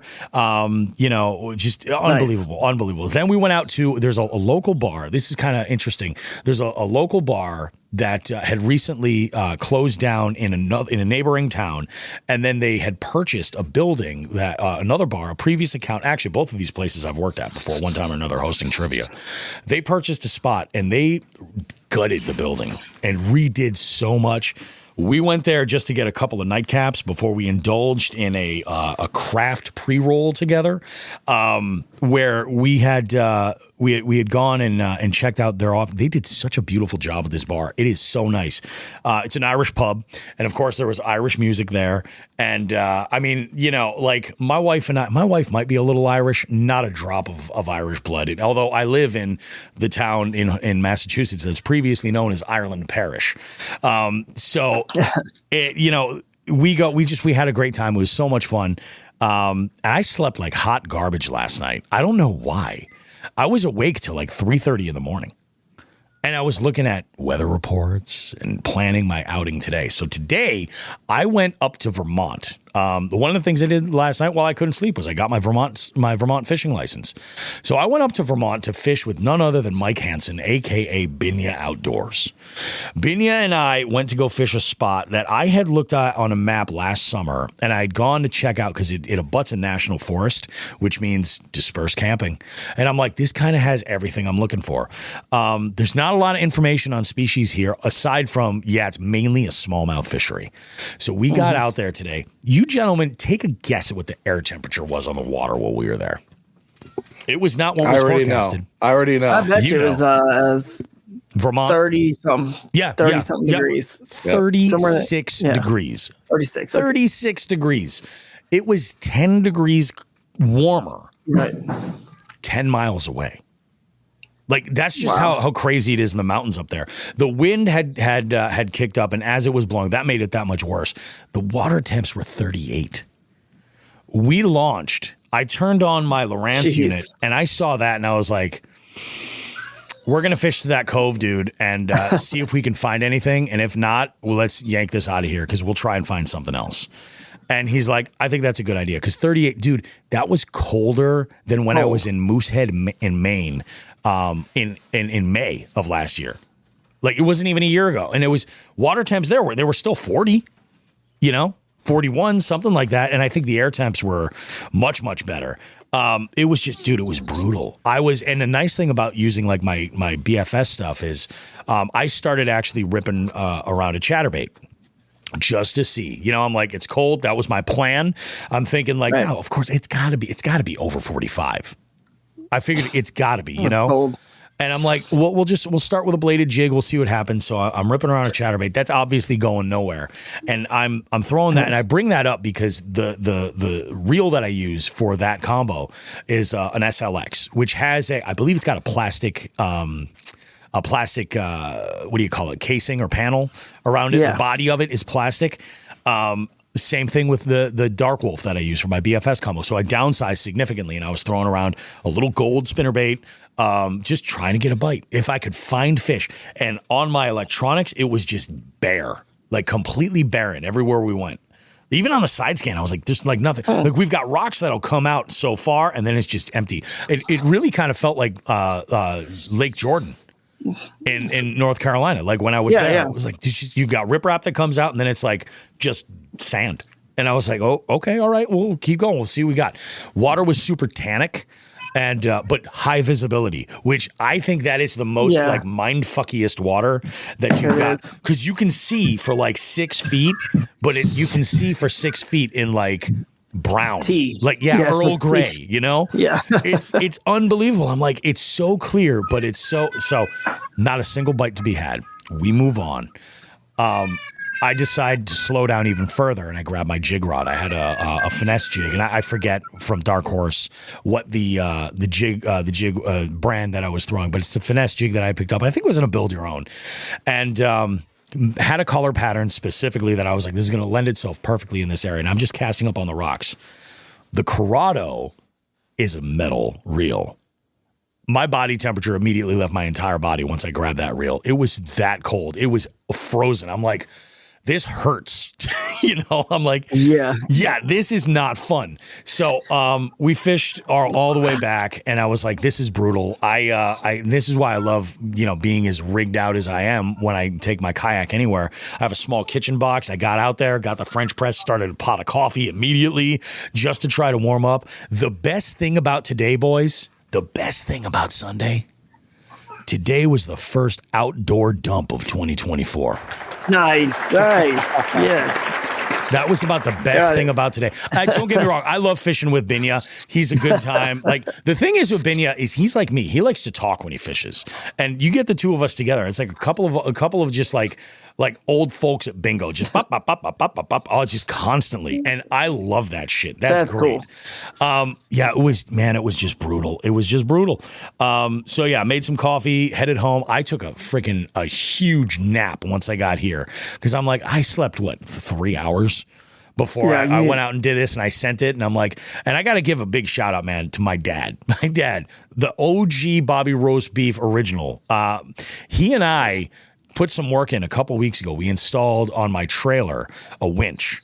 And I did this specifically so, like, I mean, I mentioned it earlier. I've got a Titan 13.5, which is a barge. It's an enormous vessel. And I've got the Boondocks landing gear that I utilize. And typically I use the Boondocks to launch always. And I've had to kind of customize it a little bit, add some additional hardware to make it more rigid because it struggles with a boat that size. It really does. So I've always tried to have this idea that I was going to launch from my trailer, like if there is a ramp, to kind of lessen the strain on the Boondocks and use it more of a have to instead of this is the way it is.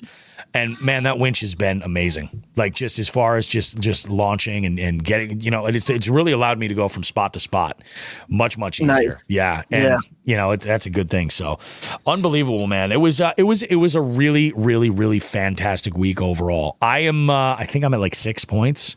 It's not going great. I don't know how this week is going to work. I got to look at the weather and figure it out. I got a couple spots I'm looking at hitting. I have John Hagen's chimed in here. He's like, hey, what's up, fellas? What have I missed? John, I am going to put your catfish rigs to use this week. When we're at Columbus, actually, John had given me a number of gifts, some tinned fish, and also some catfish rigs that look absolutely amazing. So I'm going to be rigging up with one of those and see what if I can get a channel or a bullhead, and that could be 2 more points right there. Nice. So is this like every species, like just anything and everything? You got them all listed somewhere? Yeah. So it's we use Fishing Chaos. Fishing Chaos? Yeah. Yep. We use Fishing Chaos, and the breakdown of all the species is like this. We've got blue cats, bowfin, brook trout, brown trout, bullheads, and those are all, whether they're yellow, brown, black, anything, it doesn't matter. Carp, same thing. We lump carp all together under one. So you catch a mirror, it doesn't matter. Channel cats get their own. Crappie, flatheads, lake trout, largemouth and spotted we lump together. And then we've got northern pike, muskie. Those get lumped together. Pickerel are their own. Rainbow trout, rock bass, smallmouth, snakehead. No snakehead yet this month. Sunfish. And the sunfish, there's a little asterisk at. Sunfish are the only species that don't have an 8-inch minimum. They have a 6-inch minimum. So you enter a sunfish of 6 inches plus and you're good to go. And that's a point. And like, I think we have, it's like there's a tie at the top right now with 8.5 inches for sunfish. Yeah. Tiger trout get their own. We've got walleye and sauger that we put together, and sawguy we include in there as well. We got white perch and then yellow perch. And what we tried to do, Drew, is like pick the species that the lower 48, the majority of people would be able to fish. So like we always, every single month, I get somebody in South Florida that's like, hey, how come y'all aren't including like, all these random invasives that are in this little neighborhood in Florida? And I'm like, for exactly that reason, because it would only really cater to you. And this is a list that's going to grow, but it's going to take some time. And I think the diversity, like I think the more people we have that are carp fishing, we might make a different category for like mirror and ghost carp versus common or grass.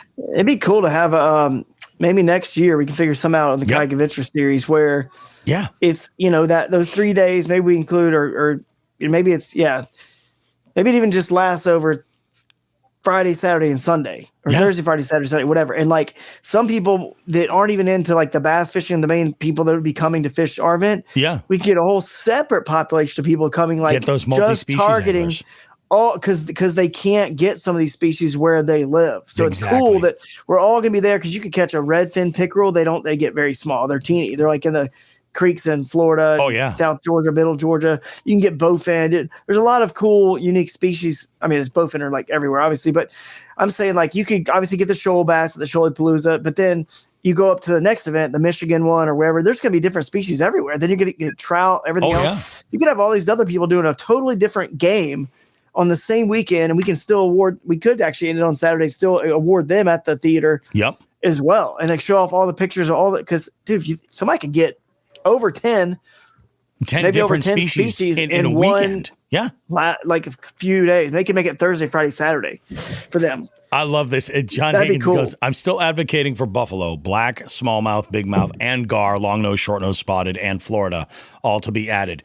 Those actually, John, those species specifically will probably be added sooner rather than later. The things that we're like avoiding are like redfish, because there's not enough anglers that are entered that are in there. So if people see that, they're like, okay, like it's great, I could go. We just don't have the anglers in there. So, but if we did, we would add them obviously to kind of, filter it in there. And, in the past, we've taken species off that people aren't entering necessarily. For the longest time, nobody entered walleye for the longest time. And now all of a sudden we get a handful every single time. Same thing with carp. And lots of times these are on bycatch. Like folks are like, last September, I caught a bullhead on a Ned rig, trying to catch yellow perch up around these rocks of this one specific body of water. And you can just fool around and just have a blast with it. And also, I love the idea of traveling. And I do want to throw this out there. And I've kind of been a little bit more public about talking about this. There is going to be an elite version of this scavenger hunt series. Like you enter and qualify, and I'm going to be taking records of who's qualified, and there will be a different sort of animal. I'm not 100% sure how I'm going to run it. I don't know if it's going to be a full month. I don't know how often it's going to go, but it'll be like a larger, it may end up being a winner take all tournament, where it's just like there's one prize and that's it. And then maybe we do like a big trophy or something, but pretty good. Yeah. Pretty good. That sounds cool, man. But let's make that happen at the Kayak Adventure Series. And actually, speaking of that, you guys, I've been looking in some areas up your direction. I'm always Googling, theaters. That's what's critical to the Kayak Adventure Series. And there's some, you want to have good rivers, good lakes nearby. There's some, we'll talk offline about it someday because I do need to get going and get these kids to bed. For sure. But in a few minutes here. But let's try to have one up in the northeast legit, not just calling the Susquehanna River the Northeast, because still there's so much incredible stuff further north and east of the Susquehanna that people just have no idea how good it can be. Like, and people start to trust us. Like, I think in year 2, after year 1, if assuming it goes well, which so far it's looking pretty good, but if year 1's good, I think people start to trust us a little bit more on, wouldn't you rather go if you got let's say you got an 8-hour drive, wouldn't you rather drive 11 and be at a place that's like 10 times as good? Right. You know what I mean? Like, exactly. Come on, 100%. They'll trust us, I think. And then we can get them to go to Maine one day or somewhere, way, way far away and have the time of their life. So that's the name of the game. Cool, man. And John's right. Hey, John, I saw your comment. You could do that instead of microbags for some tourneys. It's something to, consider. We could do it, just aside from microbag. I don't know. We'll see. Maybe if the microbag doesn't take off this year, it could be something we do instead of microbag in 2025. If no one fishes the microbag and doesn't enjoy it, isn't as fun as we think it's going to be, doesn't catch on, then we'll switch it to something else. Maybe something. So, yeah. And anyway, I think that's the thing that makes Kayak Adventure Series so unique, is that it really does have this. It's cut from the same cloth as a scavenger hunt, because it is. Let's gamify what we're doing and do it for the fun and the engagement. Because really, I don't care if I ever win one of these. I just love the fact that I can fish with guys like Todd and John and Cheryl Bentley and Becca and Janelle and Binya. Everybody who's entered in Gravy is killing it. Although I say that, John Higgins is killing it. He's the guy that I'm like, and this is the beauty of it. John is from an entirely separate world of fishing. He is like a catfish carp guy, at least in his, he's fished for bass and stuff, but he's out there. He's got, I think he might even have the lunker smallie on the board right now. I got to double check that stuff. It's just, it's nuts. It is freaking nuts. That's cool. You know what you're doing? Like you said, gamify. Yeah. Think about if you were to go catch a 8-inch, 10-inch yellow perch off that dock. Let's say they were all 6, 7, 8, 10 inches, whatever, 12. You're like, whatever. Like there's no skin in the game. It's almost like fantasy football all of a sudden makes you care about the game and the players. You know what I mean? Whatever. Now I'm like, dude, now you're excited about, oh God, I need that one. That's exciting. It makes your heart pound. Right. For sure. Something's on the line. It's cool. It's a cool game, man. I'm excited to, keep following along with that and see how we can fit it in and just continue to grow this whole concept. Oh yeah. Cool, man. That's the other thing about John Higgins. He's winning this right now and he's fishing from the bank exclusively. There's a couple of sticks that are out there, and I'm like, that's hardcore. He just commented, he's like, once I get a kayak, the game will be upped. I'm like, I'm afraid of that moment. I'm a little nervous for that because, like, it's just it's bananas. But we got some headlines we have to go through, don't we, Joe? All right. Well, I'll dip out while you guys do all that. Yeah, no worries, Drew. Thanks you so much, Drew. man. We appreciate you being on the show. Kayak Adventure Series, guys. Information in the description. Take care, Drew. We will see you soon. All right. All right. Later, fellas. All right. Bye, buddy. See ya. Are you ready for this, Joe? I'm ready. We got shit to ready. talk about. Segment 1's a beefy one. It is.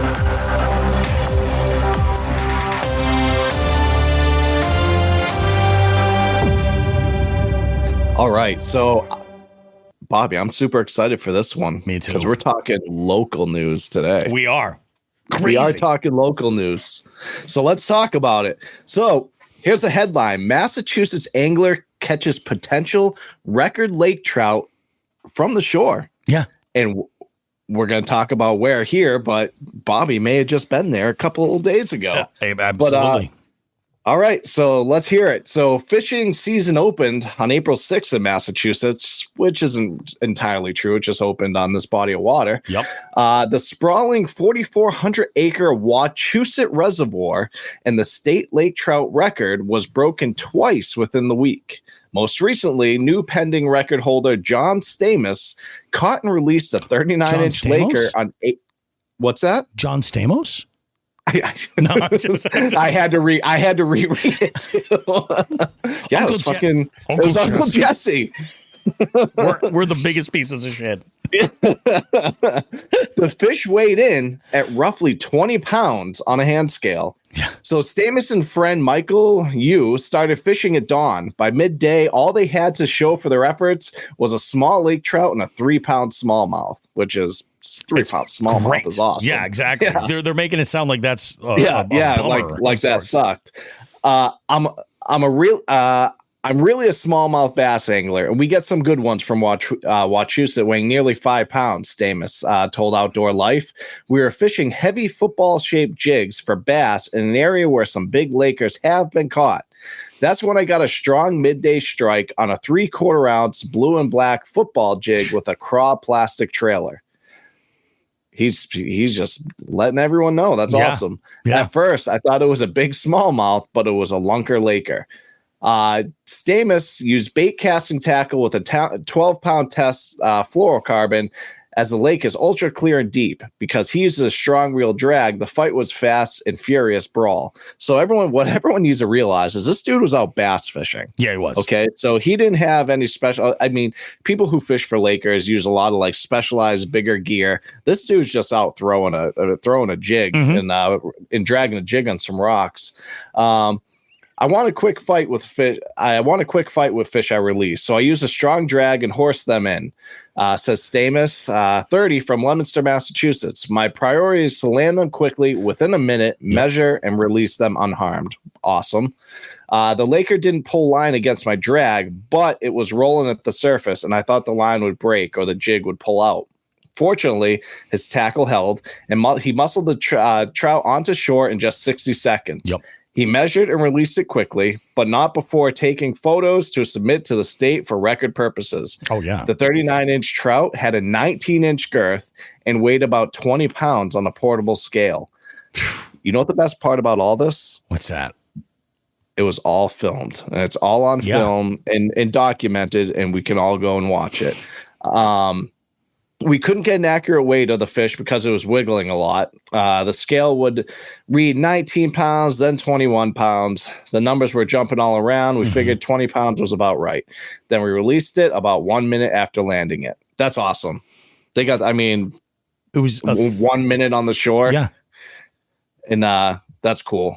So Zoo, his friend that he was with, videoed the entire fish fight and posted it on his YouTube channel. Stamos is a regular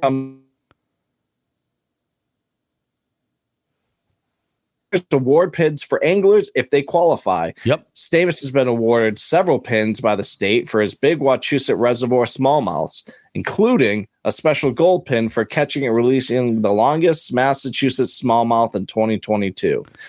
So this kid's obviously a stick. He's a hammer, yeah. Yeah. He estimated that 22.5-inch smallmouth bass to weigh just over 5 pounds. Yep. if Stamos's 39-inch lake trout holds up as the largest caught in Massachusetts in 2024, he'll receive a special gold pen for that fish as well. Mm-hmm. Odds are good the fish will take the honor, since the state record lake trout is currently 33 inches. So he crushed that record by 6 inches. Crushed it. That's crazy, man. So Stamos has fished the Wachusett Reservoir tirelessly over the past 4 years after moving to the area, and anglers can only fish chew, as many of us call it, from the shoreline. Boats aren't permitted since the reservoir serves the Boston area. Mm-hmm. So there's a little bit more included in here, but yeah, so if you guys go on to outdoorlife.com, unfortunately, I don't think they put his friend's YouTube channel on here, which is kind of screwed up, but you can actually, there's actually a link to the YouTube video where you can actually watch first person this fish being caught, measured, and released. It's pretty awesome. I watched it. Bobby put me onto it a couple days ago, but yeah, so congrats to John Stamos, not to be confused with John Stamos or Uncle Jesse. Pat Martin goes, Uncle Jesse. Meet Uncle Frank. That's just so wrong. Oh, that's awesome. I think that is amazing, man. And I sent this to my buddy Jimmy after we were done fishing. This is late Friday night. And I'm like, oh yeah, I was like, this will be great. He'll see this. And he's like, dude, weren't we just fishing there? And I'm like, yep. And he goes, that sucks. He's like, we couldn't catch a goddamn thing. I'm like, yep. I was like, it's just what it is, and it's crazy. And I do want to throw this out there too. Binya goes, trout ate a football jig. Interesting. And it is. I've heard stories before of trout hitting jigs, and it's sort of an anomaly. Yeah. Well, don't forget too, lake trout are known as bottom feeders. So yeah, exactly, and that's why like a lot of times like what they do is they like to use shiners, where they'll like take a dead shiner and like inject air into it to float it just off the bottom, or you use jigging spoons.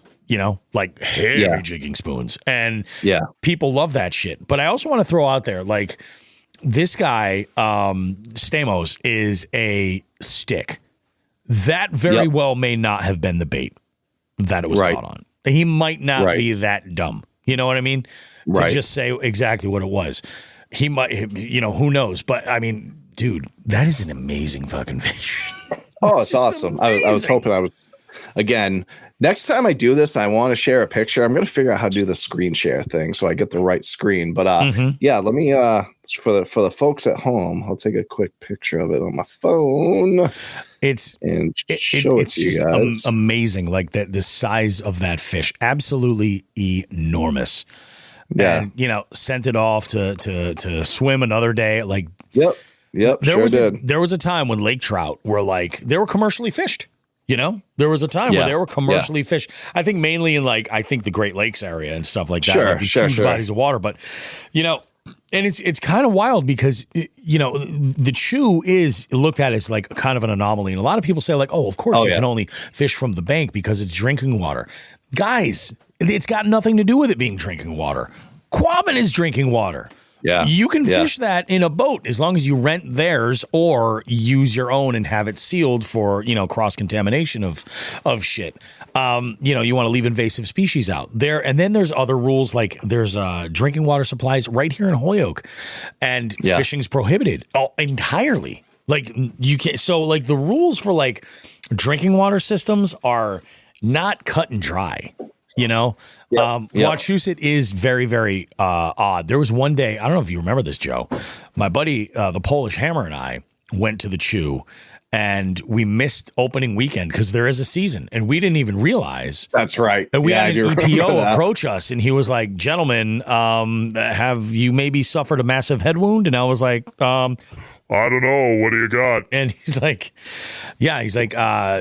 next weekend is opening weekend for fishing at the Chew. And I'm like, oh, okay, well, whoops. That sounds awesome.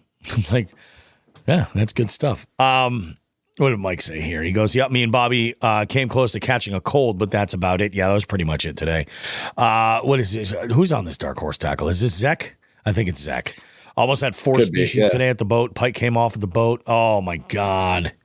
I know how that feels. And then Todd chimes in. He goes, I've caught them on Saginaw Bay in the winter on jigging spoons fishing for walleye. And I mean, fish that size has a big mouth. Like I believe that fish could eat a half ounce or a 3/4 ounce jig, no problem. Like, not a problem at all. But I was like, you got to be kidding me. I was like, maybe that's what it was. Maybe we just weren't throwing black and blue in that gin clear water.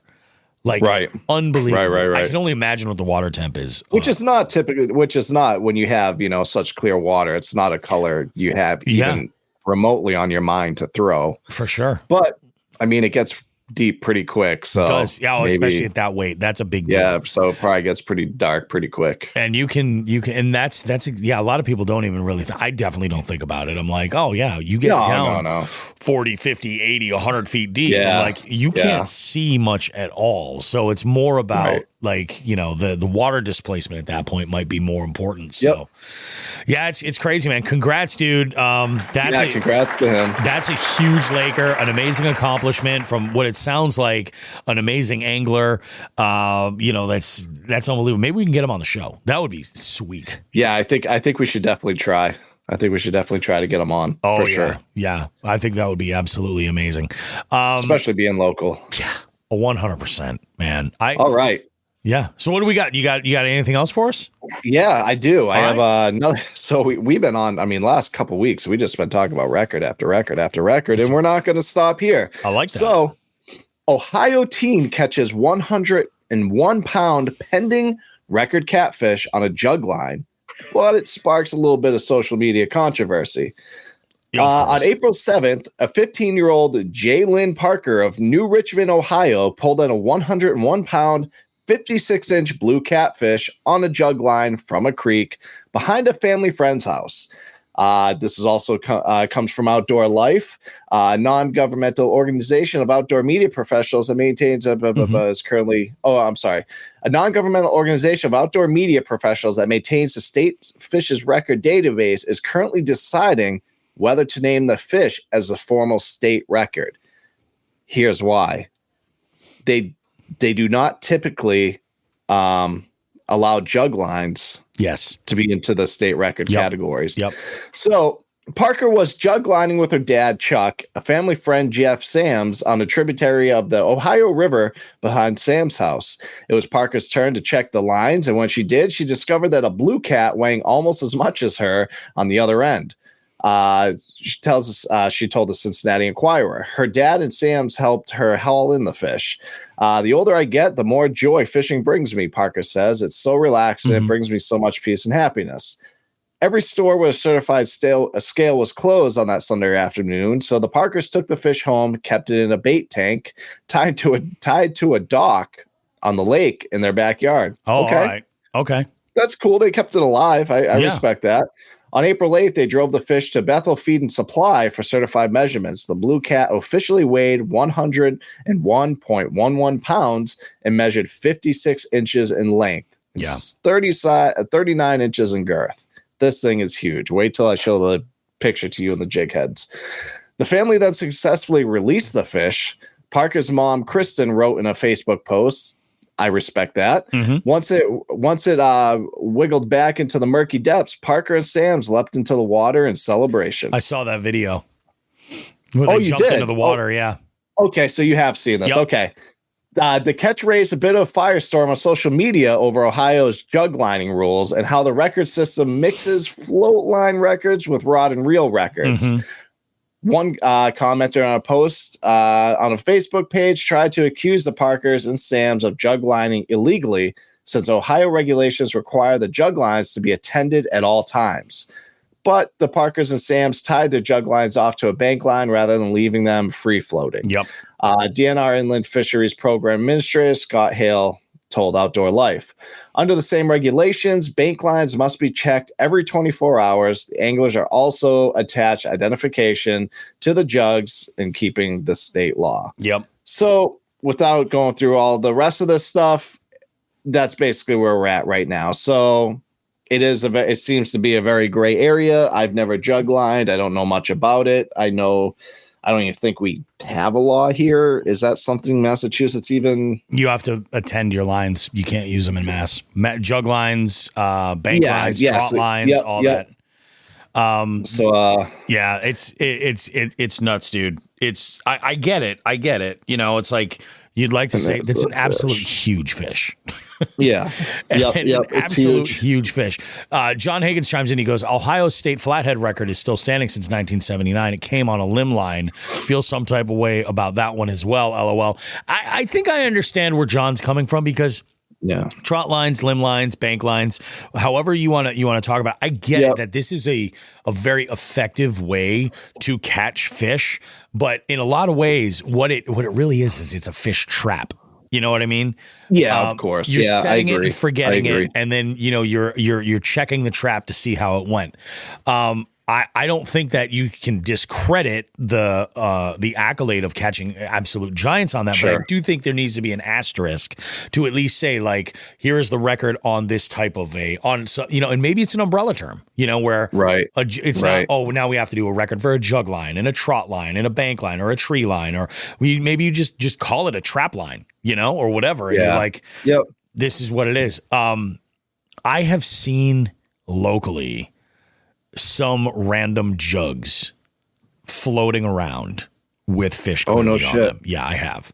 And I've always wanted to, and I've never gone out of my way to like chase it because let's be honest, it's probably going to get away from me every single time. But if I'm ever in a situation where I see one, I'm 100% releasing that fish.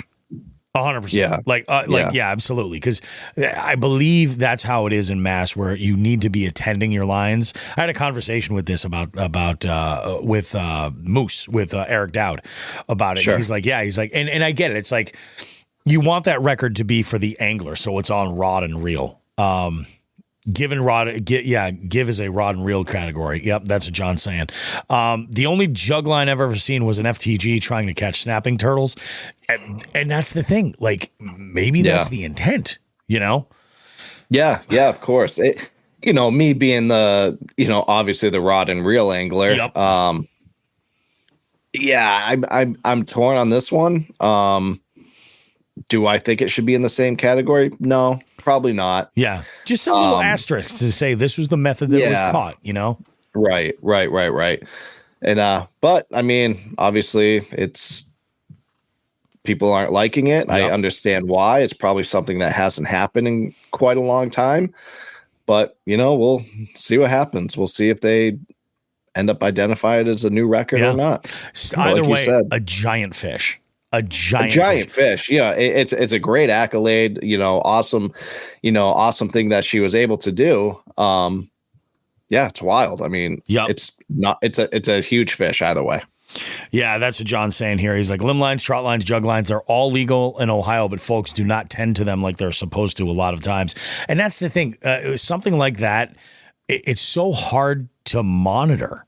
You kind of have to trust that people are doing it the way that they're supposed to. And for sure, like, there's corners that get cut that turn into bad habits that are made and, stuff like that. Kind of like a trot line if it was anchored. That's what Todd's saying. Yeah, I could see that. Yeah. You can't discredit the fish at all. Yep, absolutely. No, I agree with that, John. That's wild, man. Two fucking amazing records, though. Crazy. Records being shattered everywhere. Like, it seems all over the country. It's like the trout guys that I saw Saturday with 8 rods out. Exactly. Oh my God. That's like Vietnam. Wild. There's no rules. There's no rules here. Oh, it's for my grandkids. Where are your grandkids? Well, they're at my house. Exactly. They got cold.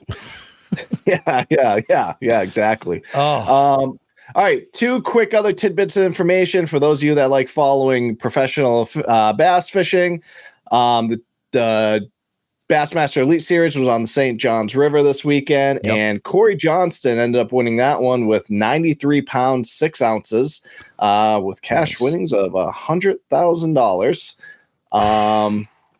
Our boy Ben Milliken did a little better this one. Oh yeah, he did. He was pretty much dead last week, but this one he was 35th.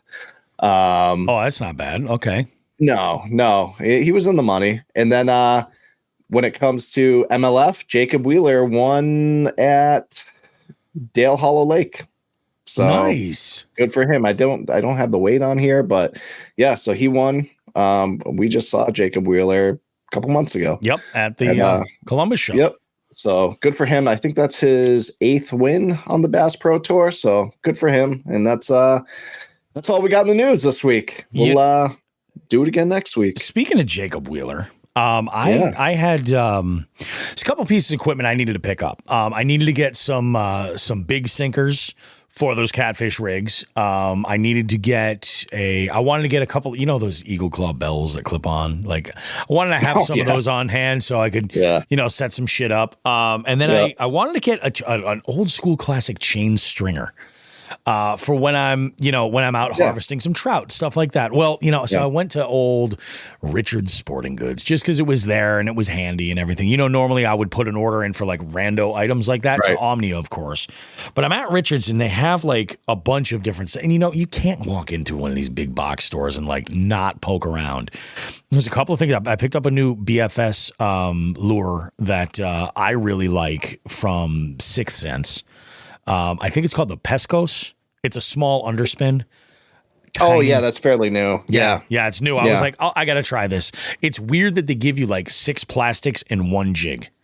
That's a little bit weird because I promise you I will end up with an abundance of plastics. But it swims great. It's awesome. I haven't hooked up on anything with it yet, but I've got it in the BFS box now. And then I also picked up some Crush City baits. From Rapala. Yeah. And yeah. I haven't tried them. So the ones that I picked up, what was it? It's like their version of like a spunk shad or a chatter spike. Yeah. I forget what the name of it is. I'm a moron. But there's a couple of colors that look really, really slick. And I'm like, the reason why I wanted to try those specifically is, like I said, and actually I mentioned it with the Gobius. Like Elastec, Z-Man's Elastec can be a blessing and a curse. Of course. It's like I find so I've got some chatter spikes I've been throwing on chatterbaits and they're super cool. Like I think they're a great trailer. The only issue is like I know that the skirts are not Elastec material, and I know that there's a little chemical like reaction even at that level. Yeah. And if I cut the bait off and I go to store it, now I have to take the trailer off and store it again separately. So I'm like, I just want to try these out. So this way I can like leave the trailer on, throw this jig in here and see what it is.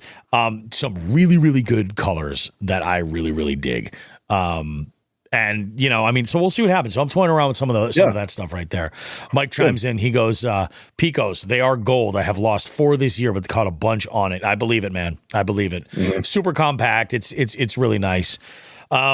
Dude, I think we're going to do this show as a 2-segmenter this week because we only have Gear of the Week. I think what we should do is take a quick break, come back. We'll do Gear of the Week. Then we'll throw to our interview. We'll wrap things up because what an amazing show. Like we've got so much crazy shit going on.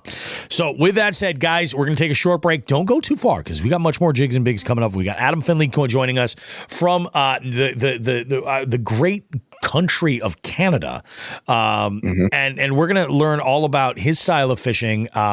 He is not, I know when I think Canadian anglers, I'm thinking that they're out there with like Ned rigs, drop shots, super finesse, crazy clear water. Yeah, no. That is not how Adam fishes. And he explains his process and everything and has some really, really great stories too. And also Adam is no slouch when it comes to the Dark Horse fam. We have some really, really good conversation about some of the Dark Horse brands that they've worked on. Yeah. Speaking of which, before we go any further, dude, did you get your April box? Oh, we need to talk about that real quick. Let's talk about that after, right after Gear of the Week. We'll do that. I love it, guys. Don't go too far. We got much more Jigs and Bigs coming up right after the hiss.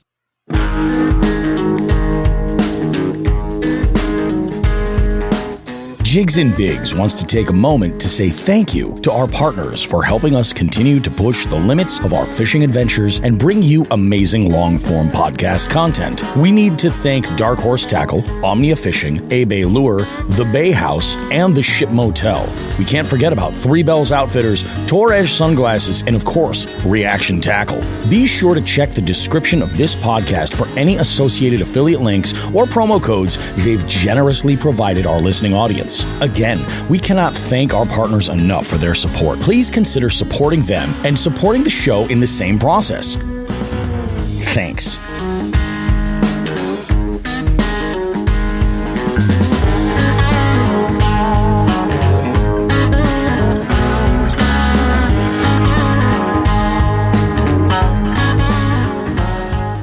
Hey, you. Yeah, you. The one with the impeccable taste in fishing podcasts. Bobby Roast Beef here with a little call to action for all Jigs and Bigs listeners. We're opening up our hotline to you. Now you can call us to sound off about almost anything at 413-324-8519. Want to submit someone for our FTG segment? Call us at 413-324-8519. Care to maybe suggest a topic for Just the Tip or Bait of the Week? Call us at 413-324-8519. Maybe you just want to give us or anyone else a little shout out on the show, or you want to suggest a guest for the beef seat.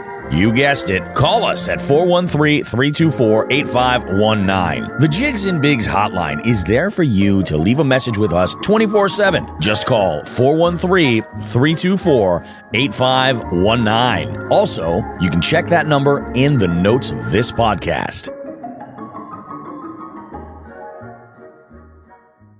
Okay, gearheads, it's time to talk tools.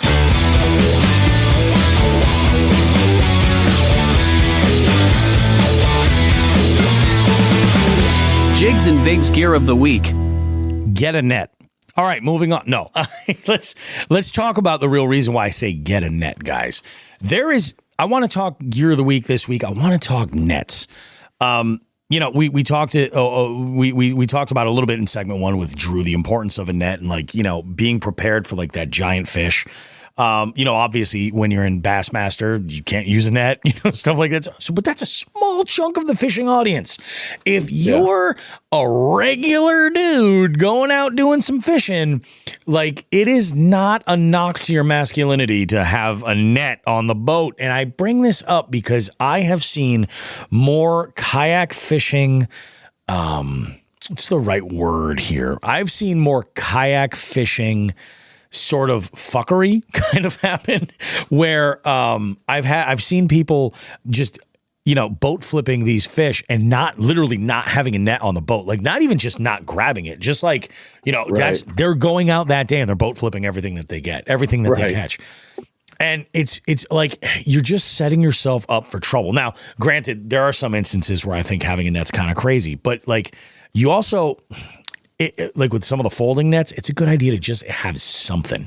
If you catch a big and especially if you're in a tournament, if you're in the Multi Species Scavenger Hunt and you're looking for that point, regardless of how big that fish is, if you get it in the net, you've at least got it secured in the water. And there's other things that you can do to kind of, I would venture to say if you can, carry a larger net than you think you need, just to have a little bit more real estate, to put a large fish in there, a big pike, something like that, a carp. Those are kind of specialty nets, but having a net, whether you're on a boat or, even at the bank, it's you run the risk of breaking lines, flipping fish onto the bank. It looks cool as hell. I get it, and if you're doing it for the gram or for your YouTube, I get it. But I've seen so many folks that are filming content, specifically from kayaks. That's where it stands out the most to me. If you've got a big fish on and it's at the boat, you grab that net, you put it in there, because then it's at least that sense of security. The best feeling in the world that I get when I have a big fish on, I put that fish in the net and then I open up the bail or I release line on my bait caster so that fish is now not going anywhere. The tension's off the rod. It's all good. I can put it where it has to go. I can take a breath. And I found that my measuring techniques are that much better because I've got a net acting as a little bit of a live well. There was a big fish that I had. It was actually that chain pickerel from Wednesday when I was out with Chrissy. Yeah. It flipped off my board and landed back in the net. Thank God. Ooh. Thank God. And it had taken off. I was holding it on the board with the fish grips, and it had actually just like sprung loose. And had it landed in the water, my fish grips would have been gone. Gotcha. So it's just one of those things. I think like there's a lot of things in fishing that I think folks kind of turn into a dick measuring contest, and they don't have to. Using spinning rods. That is the dumb. Like if your issue is I don't like to fish finesse, so I don't even use a spinning rod. I'm not some kind of a bitch. or whatever it is, it's the same thing like with a net. And it got me thinking. I was like, we're recording with Drew today. Drew's advice back in February was be prepared for the fish of a lifetime. And all the time. And I think that having a net on hand, and that's going to be different for everybody. It might be you might fish exclusively from the bank, and you're like, I don't want to carry one more thing. That's like crazy huge. Grab a folding net and then a couple of Velcro straps or something like that, and attach it to your bag. There's ways that you can do it to kind of streamline it, but at least you've got a little bit of an ounce of prevention right there. So I mean, it is what it is. But get a net, guys. Go ahead and do it. You hear it happen all the time where people are just losing fish, but they're not losing fish in a net. Now, if you have a hole in your net, you're an idiot. You got to handle that the right way. If you're like, oh yeah, I got this big hole in the net. Oh, I had this fish in the net and it just got out. Well, that's on you, but do what you got to do. What do we got here? Oh, Mike Hansen says, but get the rubber coated, way better for the fish, and hooks don't get as trapped. I agree 100%. You get those rubber coated ones. I have the twine ones, the OG, and I have hooks that get caught up all the time. Lots of times what will happen is that hook will get caught. The fish will end up ripping the hook out on its own. Rubber is the way to go. I have to upgrade my net. It's time. I've had it for like 4 seasons, but it's got like an 18-inch hoop, I think. It's huge. And I can put big fish in that sucker. What do we have here? John Higgins goes, some folks giving people a hard way to go probably wouldn't be able to compete in a dick measure. You're probably right, John. You're probably 100% right. Big talk, micro penis. You know what I'm saying? Big talk, micro penis. Yeah, it's just it's huge, dude. You gotta go and utilize it. Mike Hansen asked me. He goes, Bobby, what was that rod that you have? I forgot to ask today. That red one. That I think that's what you're talking about. I was throwing most of the day. That's that Shimano Majestic XT. That's my BFS combo. Treble hooks suck bad without rubber. Oh, I could see that being a pain in the ass for sure.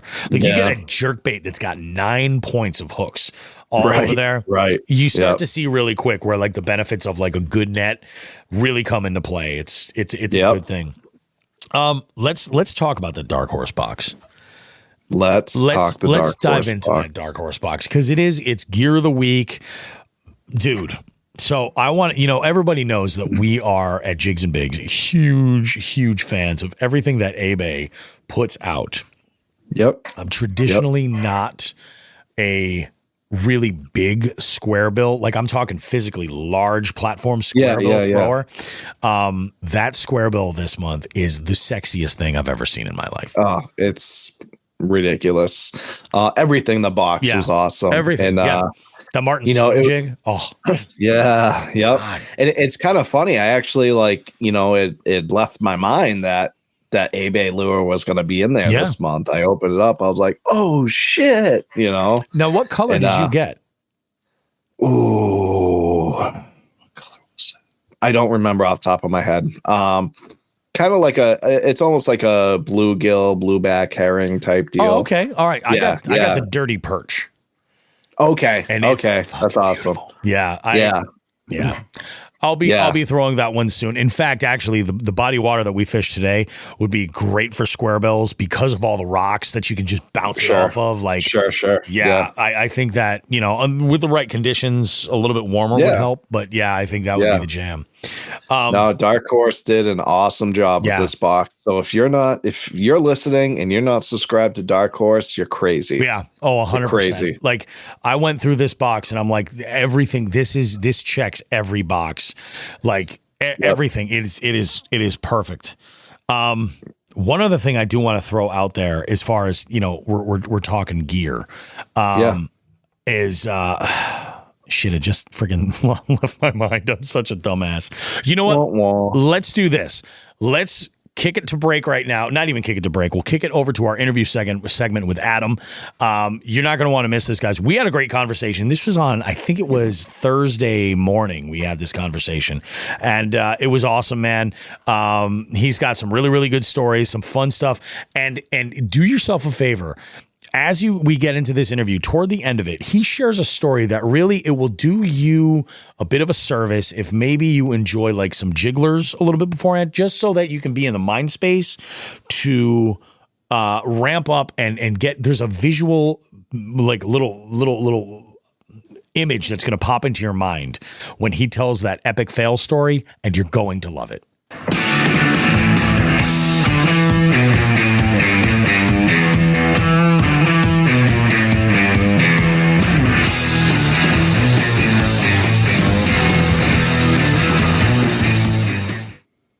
All right, everybody. Bobby Roast Beef here.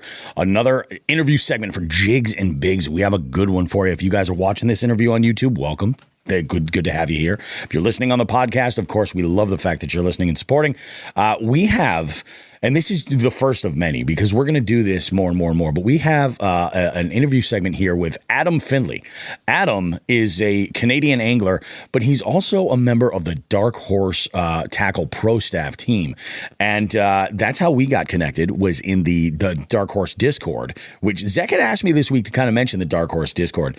Adam, what do you think about the Discord platform for like connecting with pro staffers and also just like fans of Dark Horse in general?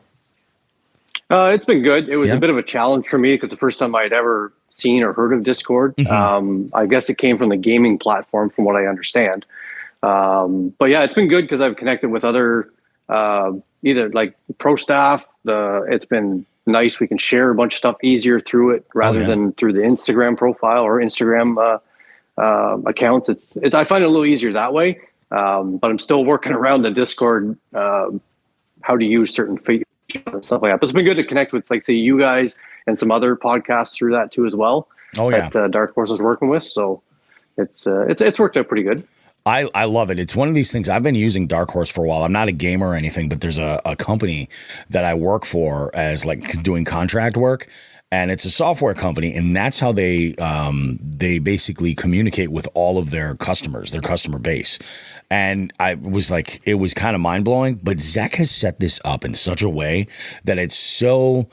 I'll say it's as intuitive as Discord can be. Like, he's really done a good job. Yeah. You know what? I got to give him a little round of applause for Zach. But Adam, what I want to do with these segments, especially when we're talking with Dark Horse Tackle Pro Staff members, is I kind of want to get to know you as an angler and like your preferences for some of the, the styles of fishing, the species that you fish for, all that stuff. But I also kind of want to know like what some of your favorite baits are. We'll get to that in a bit. But why don't we start with the origin story? I love an origin story. You go ahead and tell me how it was you discovered the outdoors, kind of the road that led you to where you are now, and kind of bring everybody up to speed.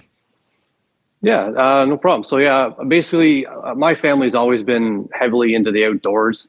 My dad, my uncle, my grandfather, we spent a ton of time outdoors. We did a lot of hunting more than fishing in the earlier years of like when I was, 5, 6, 7 years old. It was a lot more hunting. But then my uncle actually bought a little bass tracker bass boat. Oh, all right, nice. Yeah, so we got out doing a lot more of that.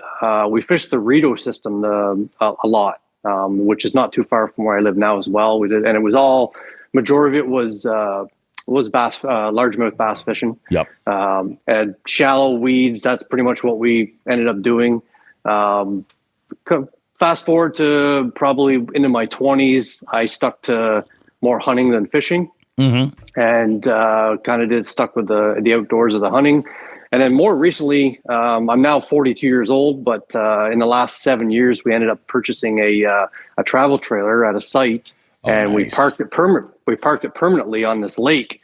So I dove headfirst back into the fishing, and it's been an obsession since then. My tackle and stuff has gone tenfold in the last 7 years, and most recently, like I've never kayaked fished. It's always been small boat, John boat. Yeah. And then now I've actually purchased a nice Lund DV that I use. Nice. Oh, dude. So jealous. Yeah. That's awesome. Yeah. Yeah, so it's kind of a family. Like I say, with the trailer, we use it for multiple use. And again, listening to your podcast and kind of the same realm of what you're probably looking for. I needed it for family, but I also needed it functional for fishing. Exactly. That's exactly it. Right? You want it to be versatile in that sense, so you can, have an outing with the family and go and do a picnic on the water or something. But also at the same time, you want to be able to go and troll some lakes and, catch some largemouth and all this stuff. Man, that's awesome, dude. That's fucking sweet. That's a good setup. Now, there's a couple of things that I think the Jigs and Bigs listener needs to understand. There are a couple of reasons why Bobby Roast Beef wants to go and move permanently to Canada. Number one, it is after Russia, it is the second largest country in the world as far as area goes. It's enormous. And I had this trivia question pop up. This was just last Monday. This came up. And I said, just to throw a little bit of perspective out there, I've heard multiple times that the population of Canada is less than California. It's very true. Yeah. I need to be there, man. There are fucking too many people. You know what I'm saying, dude? So it's a beautiful resource that you guys really have. And everybody in the lower 48 is jealous as fuck when they start really kind of thinking about that, because we could never just park an RV or a travel trailer at a lake, and make that, you know what I mean? That kind of, no way. It's all real estate. It's all eaten up. It's ridiculous. Man, that is unbelievable. But I also think that the average Jigs and Bigs listener thinks that, and this might be the case in this specific situation, but I'm sure it's not overall, that the average Canadian bass angler is out there with like 6 drop shot rigs, just, super finesse fishing. What's it like fishing for bass up there? Like, what's your preferred method, and what do you generally, how are you catching them? So I knew nothing about a drop shot until about a year ago. Oh, really? Yeah, I've never fished a drop shot until probably starting with Dark Horse and kind of diving deeper back into it. But majority, I'm probably what the guys in Florida would be like. I'm a shallow water pad fishing frog guy. That's me. Oh, yeah. Punching a Texas rig. Like for me, I love getting into the backwaters where it's thick weeds, that kind of thing. And again, we have everything here. Like I have a lake that's 5 minutes from me, and it's clear as hell. It's deep. It's a glacier lake. And again, that you're going to go there, and it's going to be drop shot and stuff like that. But then you get into the Rito system where you got a lot of these back bays that are 3-4 feet deep, right? Yeah. And just lily pad feels for miles, right? So that's what I grew up doing. Was it'd be Texas rigging a ribbon tail worm, an old Berkeley ribbon tail worm, tossing it in the gaps or popping a frog across the top. Yeah, and that's me. I got on a wicked frog bite last year, and it's infectious. It's infectious. I mean, top water in general is one thing, but like when there's something about when it's a frog that's just it's just a little bit different. It hits differently, running a walking bait or a buzz bait or something is a blast.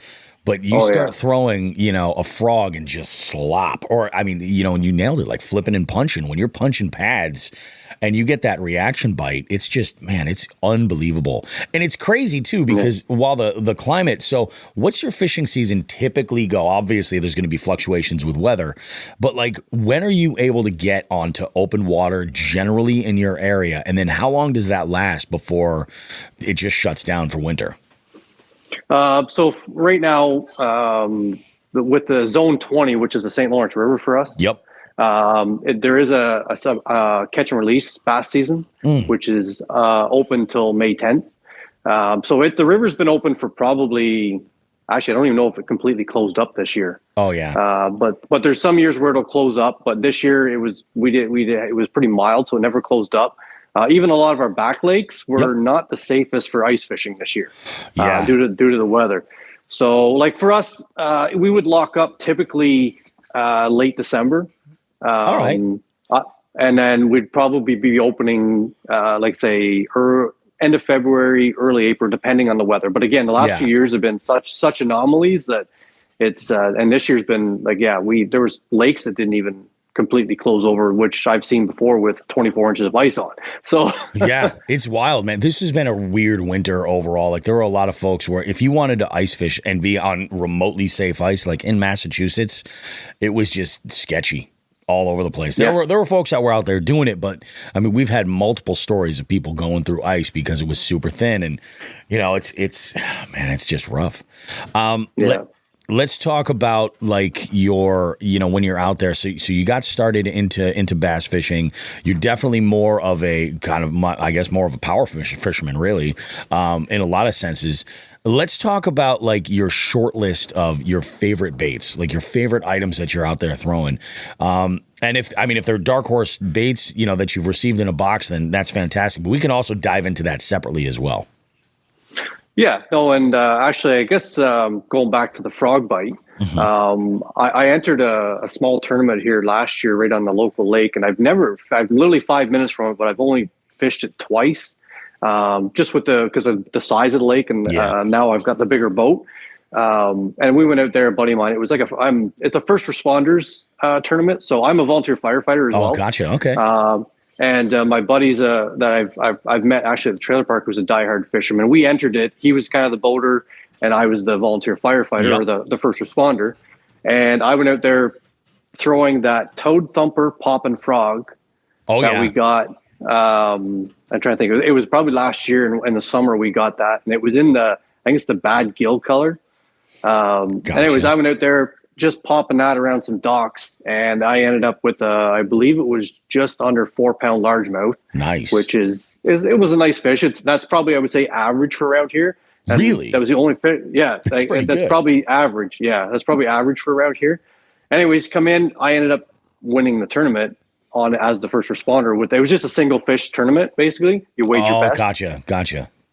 And I ended up winning that, and that was awesome. Like I say, I like the frog bite for me. And again, this wasn't in pads. This was around open docks, that kind of thing. But it was but a grass bottom, right? Just again, mimicking probably a bluegill. And definitely. So that's kind of where I, the frog stuff. I've recently started to get into the small jigs. That's my jam. Yes, and again, I'm listening to your podcast, and that's kind of what incited me in listening to how you were fishing it. Mm-hmm. And cool story, with being the open season catch and release on the St. Lawrence, I actually just went for a bank send last week. Nice. In between picking up my daughter from practice, and I threw in that little wizard, the LS Little Wizard micro jig. Oh yeah, and yeah. And the Sematis HTW, that's right. Those little Neds. You posted a picture about this. I remember seeing that, and I'm like, that is thinking outside the box right there.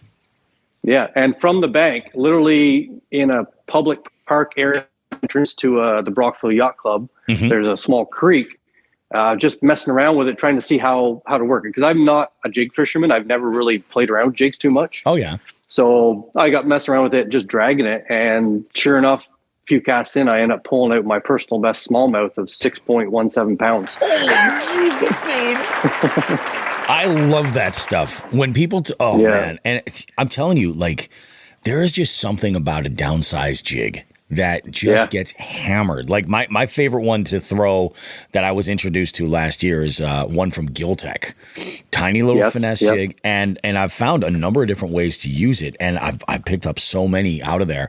Again, that like what's the name that Zach has it? That virtuous cycle where they introduce a bait, and then all of a sudden this company has a new customer, and it's just freaking unbelievable, man.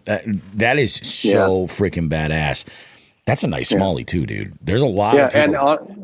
And the very next cast, literally the very next cast was a 3.87 pound smallie. Seriously? Damn. Yeah. I gotta get it was wild. It must have been cruising through or something. Yeah. I don't know. Quite possible. That is freaking crazy. Let's talk about some of your like when you're rigging, when you're going out. How is it? I mean, obviously with the boat, have you taken it out yet? Have you completed the rig, or do you have a vision for it? Yeah, I've got it. I had it running this year. I haven't had it out yet this year, but last year we used it because I bought it the end of 2022, right at the end of the year. Gotcha. And so last year was my first full season with it, and it's a 1775 Lund with a 115 Merc 4-stroke on the back. Oh, nice. And then it came with 2 9-inch helixes on it. That's okay. Nice. Yeah. So again, before that I was using your typical Garmin Striker, stuff like that on just a little John boat. And again, so I'm learning the side imaging and then trying to understand that. Such an amazing tool. And intimidating too. Like I only last year started diving into my side imaging and it's, I'm still sort of like messing around with it, but like when you see something that you never knew was in a spot, maybe that you in a body of water you've been fishing for years, you're like, oh, there's a stump there. No wonder why fish are relating to it or something. I've missed that this whole time. That's pretty amazing technology, let alone like forward facing or anything. But side imaging is huge. Yeah, and that was my goal last year, was trying to learn it, find some new stuff. And again, I want to try to find some. Because again, I'm more of a bank shallow. I started going out deeper, and I started marking some rock piles, and that kind of stuff, just to get to know what I was seeing. Oh yeah. And then hopefully this year I want to expand on that and actually start to try and learn how to fish those areas. Exactly. Right. Yeah, it's the name of the game. Yeah. That's freaking awesome, dude. Now this is I'm gonna jump right into the food shit because it's early morning. I haven't had breakfast yet, so we're gonna talk about some of this.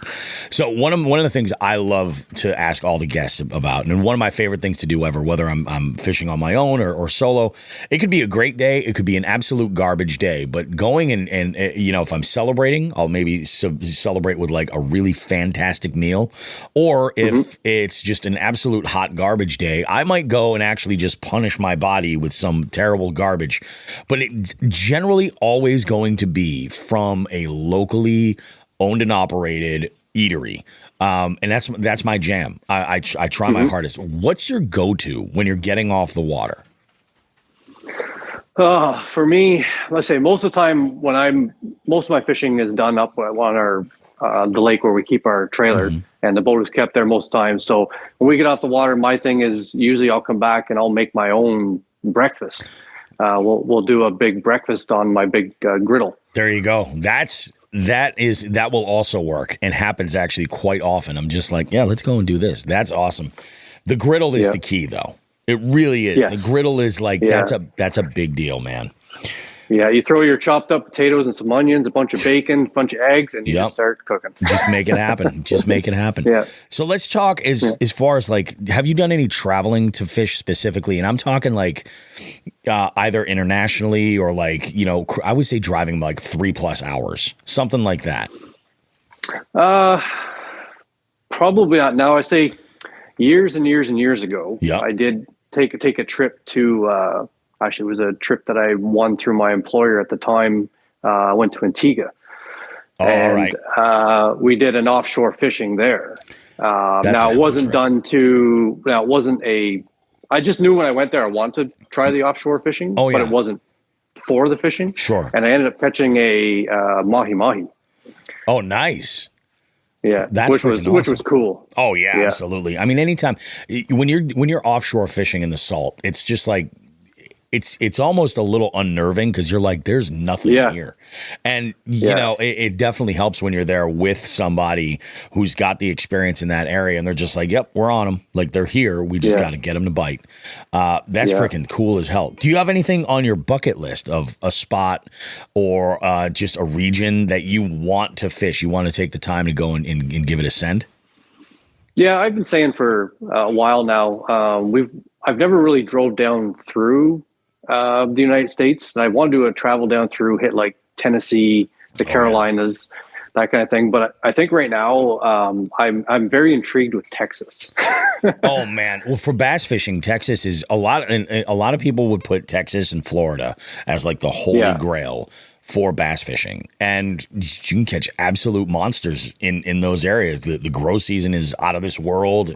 There's amazing lakes. I mean, Texas is huge. There's so many areas that you can go. I'm on the same list. And it's funny you mentioned Tennessee and the Carolinas. In the last couple of years, I've had the opportunity to fish both of those areas. One of them much better than the other. But you know, at the same time, it was a great escape, and I use it as a way to kind of scratch that open water fishing itch. You know, for like a full day or a couple full day sends. You know, during the winter when I can't go. So I love to go and travel down south as much as I can. You know, just to mix it up. In fact, my wife has this idea that we're going to just take the whole family and we're going to go to the Smoky Mountains in Tennessee for Christmas. And I'm like, do you have any idea the amount of trout fishing I'm going to do? I'm bringing I said to her, I was like, you know what? We shouldn't fly. And she's like, why? I go, I said to her, I was like, first off, we fly, we're going to need to rent a car. If we're going to be down there for a week, let's just save the money there and on the airfare. I'm like, it's not that bad of a drive, really. I can do it in one push if need be, but we'll take the time and, you know, stay overnight and midway and then come down. Like, if we're going to be there for all of Christmas vacation, why not? And then in the back of my mind, I'm thinking, I can bring all my gear. And that's the win right there. And all I need is my BFS combo and a handful of workhorse jigs and stuff. And I'm gonna we're gonna be eating trout like every single night. It's gonna be crazy. I will be. The family probably not. Maybe my oldest daughter. Now you've got kids. You've got girls as well. Yes. See, we have that in common as well. Now, what's it like? What's fishing like in their life? Are they interested in it at all? Like, how's that work for you? So I've introduced them. Last year was probably the better year for them. I got them out on the boat a lot more, and actually, my oldest daughter, she's been already saying, you know, she can't wait to get the boat out. But she's a fair weather fisherman, right? She's not going to go out right now, right? So. I did actually buy them both brand new combos for Christmas. Nice. My eldest daughter, she's gotten in. She can throw a bait caster, no problem. That's awesome. And she loved using. I had an SLX combo that she really loved, so I bought her a combo of that for Christmas. Oh, that's awesome, man! Yeah, and her biggest goal this year, I tried last year. She just is catching a frogfish, obviously. I got on that bite and I threw one on for her, and she had a couple on, but she's got to get that hook set down. Yeah. And once you learn it, that's a big thing. Like, once you kind of get used to it and let them know, you know, once the fish tells you it's on, set that son of a bitch. That's what it's all about. And then my youngest as well, I just bought her a nice Shimano spinning combo, but a little heavier rod. It's a medium heavy because again, she's if she does tie into a bass, she needs something that's going to help her. Yeah, for sure. Yeah, and I got some pretty good pictures. My eldest daughter's, she can whip a wacky worm out in the middle of the lake and pull in a 3-pounder. Like, that's awesome. So she's got that kind of luck type thing. Then my youngest daughter, she caught her first, actually it was on the Chopo from Berkeley. No, it was a Chopo style bait, but it was one of the custom paint. I'm trying to think of the Masters. Painter. Yes, Doc Master. That is an awesome bait. I throw exactly the one. That's so she caught her first topwater on one of those last year. So. That's a blast, and that's a great.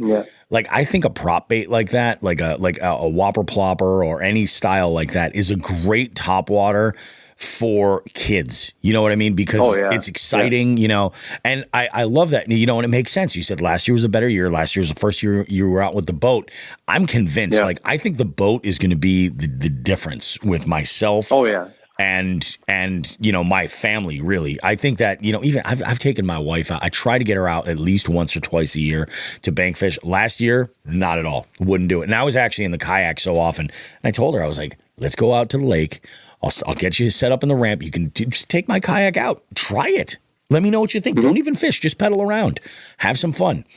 And she just wouldn't do it. I think she's so afraid that she's going to either, number one, look stupid getting into it, or number two, she's going to like roll it when she gets, I'm like, you have no idea how stable this piece of plastic is.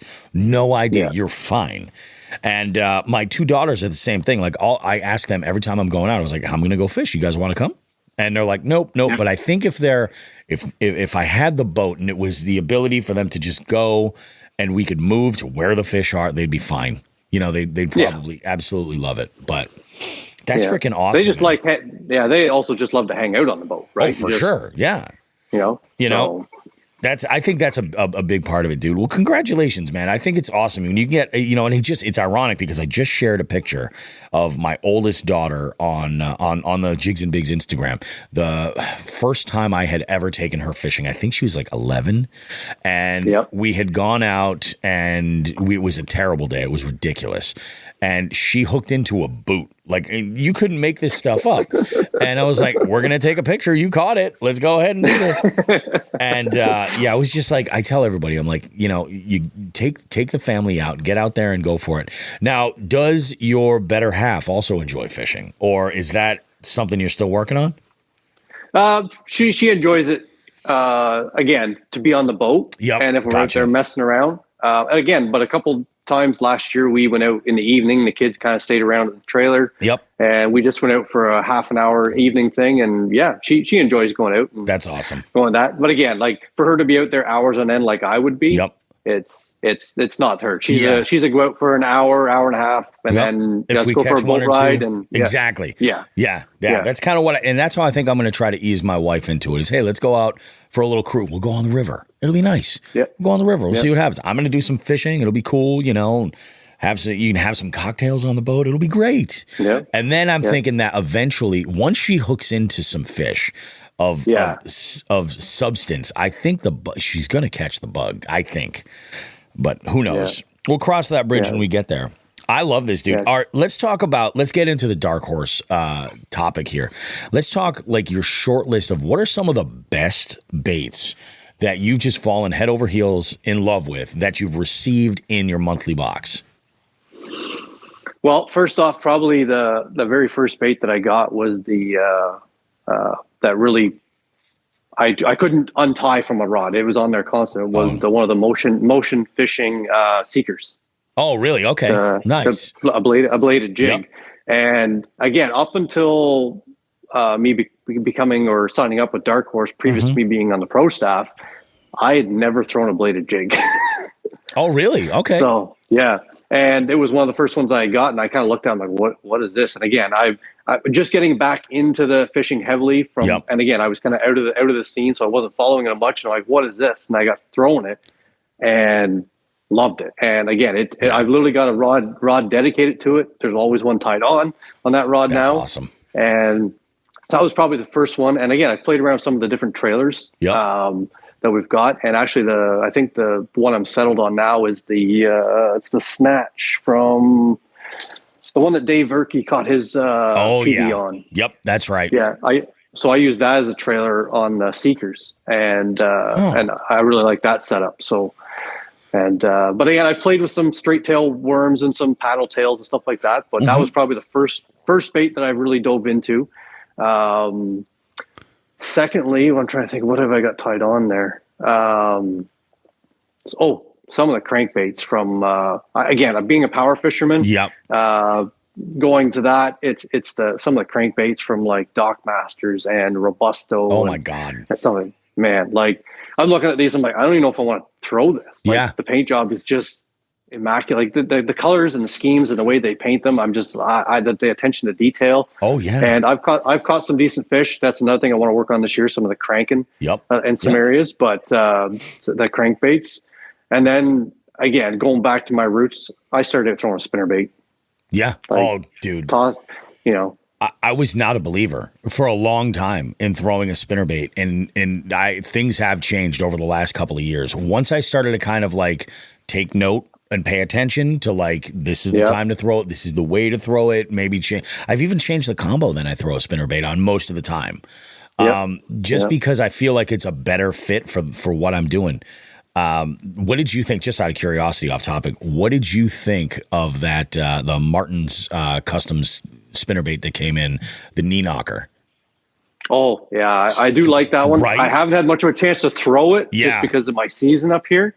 The biggest thing I find with spinnerbaits up here is the pike.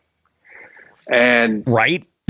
Oh my God. Like I can't, like if you put a spinnerbait on, it's almost guaranteed it's pike. And I've lost so many of them. There's one we got from Jig Masters. Last summer. Yep. I took it out and I think I had like the sexy shad color. And man, that's my favorite kind of color in a spinnerbait. And so I was tossing around and it was pike. And finally it literally snapped it in half because I caught so many pike on it. Oh, definitely. Snapped the wire? Yeah, snapped the wire. Holy shit. Yeah. Well, big pike will do that. That's crazy, dude. Yeah. But again, I've gotten away from throwing the spinnerbait a little bit just because the area where we throw it, it's pike after pike after pike. And again, I've lost so many. I don't like running leaders, right? Gotcha. And like steel leaders, but I've lost too many nice baits, especially spinnerbaits to pike. That makes sense. See, as Sean the fisherman used to say, you got to go bareback when it comes to pike. You got to go bareback. And I'm starting to think like I think I might, when I'm targeting pike, I think I might actually start running a steel leader because some of these baits I just don't want to lose, you know, and they're going to bite it. Like, it's not like I have to, you know what I'm saying? They're going to bite it. I lost a giant pike because its tooth grazed across. Granted, this was on a finesse combo, not targeting a pike. I was looking at smallmouth and the tooth just grazed up against my line. Bye. Done deal. I would have been a 30 plus inch pike. That would have been a PB.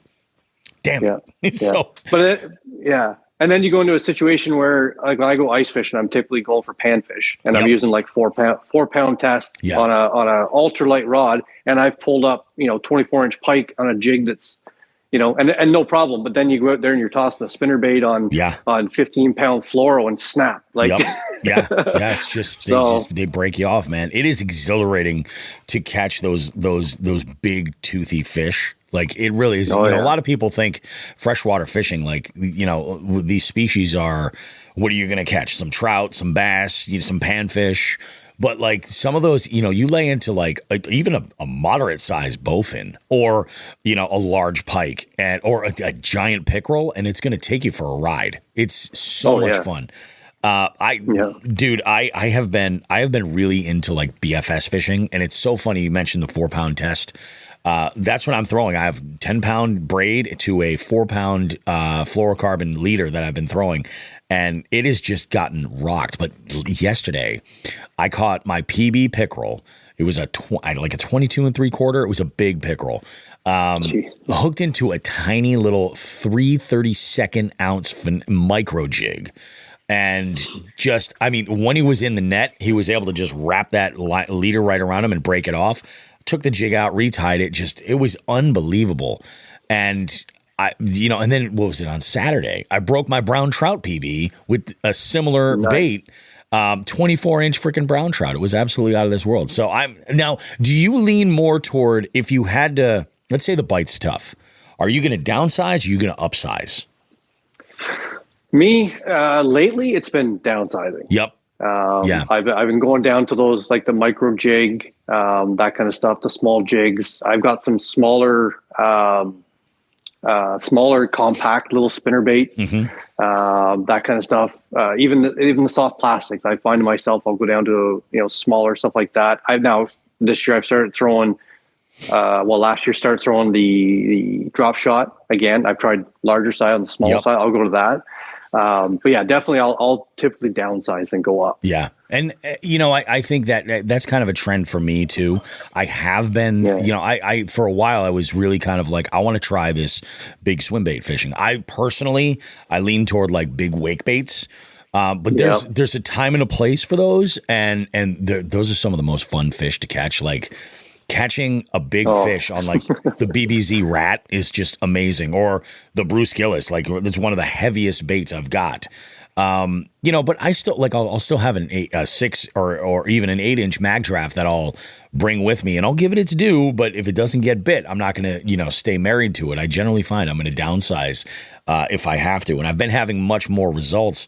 I just realized like this month, all the fish that I've caught have been on ultralight tactics, all of them, and they haven't been small fish, all of them. I've caught lots of fish, but it's just crazy. Let's go ahead and dive into like the big ones that we want to know. I'm looking for a couple of stories from you, Adam. I'm looking for 2 primarily. One would be like that first story you would share with somebody if like you met them at an event or something like that, or they're introduced to you and they're like, oh, well, this is so-and-so and they fish too. Like, what's that like initial story you would share? And then the other story that we want is when it all goes to hell. The biggest epic fail, because I feel like that one is the most relatable for everybody. Okay, well, the first one I probably got to start off with that recent PB I just caught on the St. Lawrence. Again, I wish I got better pictures, but I was literally shaking when I caught that fish got into because I wasn't expecting that from the bank. I know obviously the St. Lawrence is full of monster smallmouth, but our water temps are in the low 40s, still, and from the bank to bring in a fish of that caliber, I was blown away. And I was more like I say, I was fishing around. There was a couple other guys fishing near me, and more or less just messing around. Got it in, and when it came up and I saw the size of it, I'm like, oh my god! Like all I've got is my rod in my hand, my scale and everything's back in the truck. I'm like, shoot, like I literally grabbed the fish. I ran back to the parking lot, grabbed the scale, and I'm right beside the boat dock, weighed it, dropped it in. Yeah. And I had got like one picture, right? But I was more or less wanting to get that fish back in. But I even afterwards, I was just shaking. I'm like, oh my God, that's the biggest smallmouth I've ever caught in my life, awesome, right? Dude. So, and that right there, it's not a elaborate story, but it's just the feeling of that came upon me when I caught it, right, and stuff. And I'm trying to get a little better with in those situations of recording and capturing it. Yep. But again, I'm like everybody else. When you get to the lake, last thing you want to do is set up a camera and all. I just want to get a line in the water. That's right? Exactly it. Yeah, I find that I'm the same way actually. When it comes to recording content, I'll try to record little bits of B-roll like on my way where I'm going, but then I won't pick up my camera until I've got fish in hand. And then I'm like, all right, here we are. Cool. I got this. And so like you never see that cast to catch from me. No. I'm hoping to change that with the boat, but maybe, who knows? Yeah. And so that's what I'm trying to do there. Yeah. Now, biggest fail. Yeah. I love these. Well, I'd probably have to go back to a time we first got our trailer, and we were actually traveling with it at that time. And we went to a lake that's north of here. It's a very shallow lake, and I had a little 14-foot jumbo. Okay. And I took it along with us. I made a rack and everything for the truck so I could carry it in the truck, and then had the motor separate. There you go. And yeah, so anyways, we got everything, trailer set up and stuff, and I'm itching. I'm like, I got to get the boat in the water. I got to go do something right. So go over, had to unload it, mount the motor and everything, get it on while I'm sitting there and I'm pulling and I'm pulling and I'm pulling and I'm pulling, and it won't go. Oh no. And I'm messing with it. Oh no. Well, did I not realize that it actually dropped in gear? Oh, okay. So you're pulling. Oh God, dude. Oh no. Yeah. So it drops in gear, and this is an old one, so it doesn't have the safeties where you can't pull it over. Nope. Not in gear. 100% well, doesn't it fire up? Oh, no. Doesn't it fire up? Oh no. So it fires up again. I've got my PFD on and stuff like that. Sure. It takes off while I'm over the side of the boat. Oh yeah. Oh no. Yeah. Dude, that's rough. It took off, and it instantly, the motor shot the side, so it was doing circles, right? Launched me out of the boat. Oh, man. So luckily I was able to keep myself away from the motor, but get a hold of the boat and force it into shallow enough water where the motor stalled in the sand, hit bottom, right? Yeah. So yeah. Damn. But yeah, that was my kids remind me of that one all the time. That was one of those stupid moments. That's one of those moments where you're like, it's a good thing I didn't have a camera going at that point. Yes. Yeah. That, could you imagine seeing that from like a perspective, like maybe 100 feet away or so, and the boat just takes off, and there's Adam just right out to dude. Oh yeah. Now I look back on it, I'm like, that was those bonehead moments that you're like, oh my god, like, and that's probably my biggest fail with the boat related stuff. And again, nowadays I'm very cautious. I'm like, yep. Mental checklist of everything. Yeah. and you need to be. Yeah. It's crazy. It's funny. I have a story that I can kind of relate to. I don't know if I ever shared this story. It's embarrassing as shit. So this was not on my current kayak, not on the Native Titan. This is my old Ascend 128T paddle kayak, right? And I was still learning a lot of stuff. Like, my method for even getting in my boat was sketchy as hell. I've since learned that getting in the kayak, like, it's generally best to put the kayak parallel to the bank. Step into the deep part of the kayak, sit in and push off. And I find that generally that makes the most sense. Now, I was bow right up on the bank where it is the least stable. Now, I was out far enough to where it wasn't grabbing so much that it was teetering on either side. But I go and I sit down in the seat, and it was so low that my fat ass, the seat basically flipped back on its back hinges, and I was laying on my back, legs up like a turtle.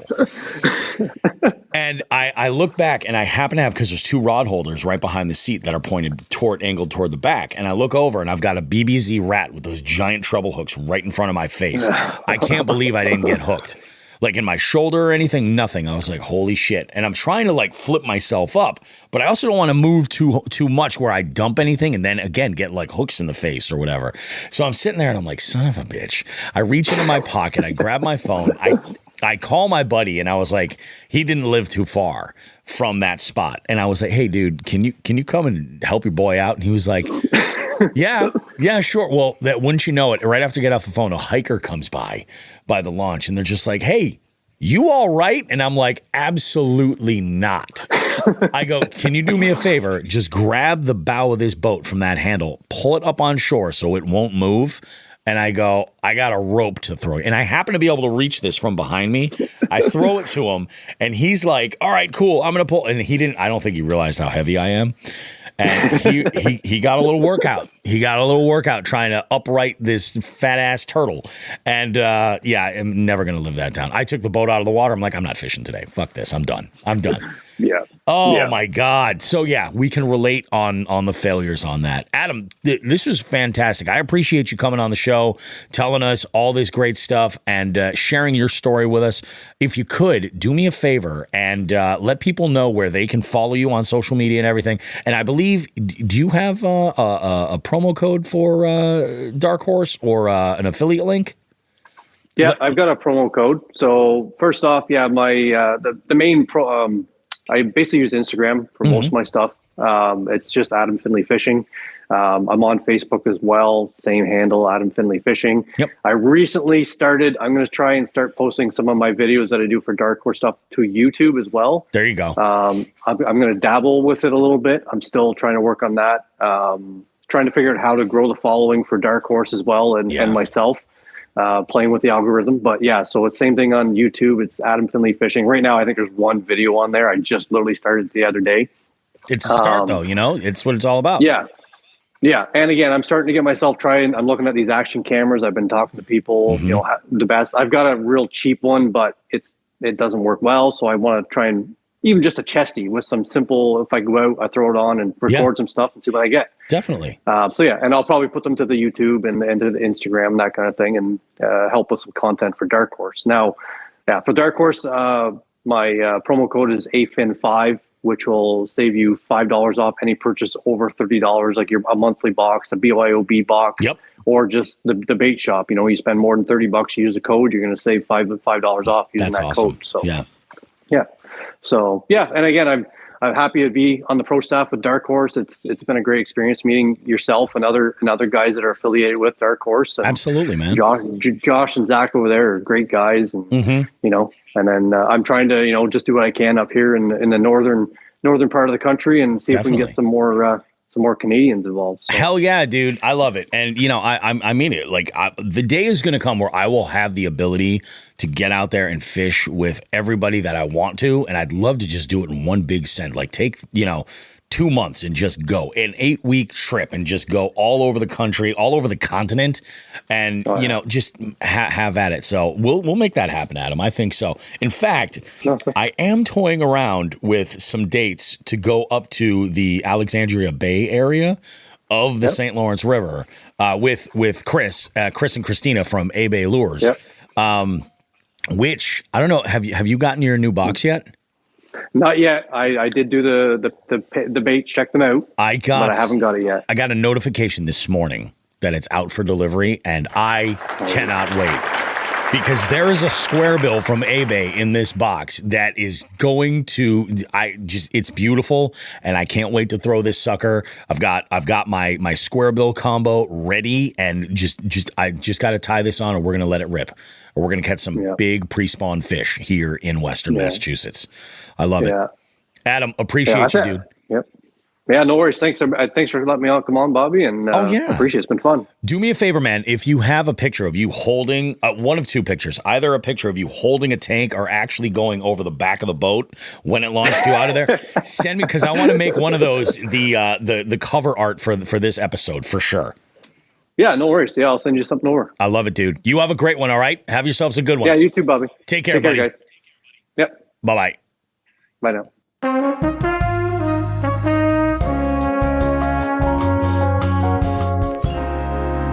Alrighty, guys. Here we are. This has been an amazing show. We got lots of stuff that we've been talking about.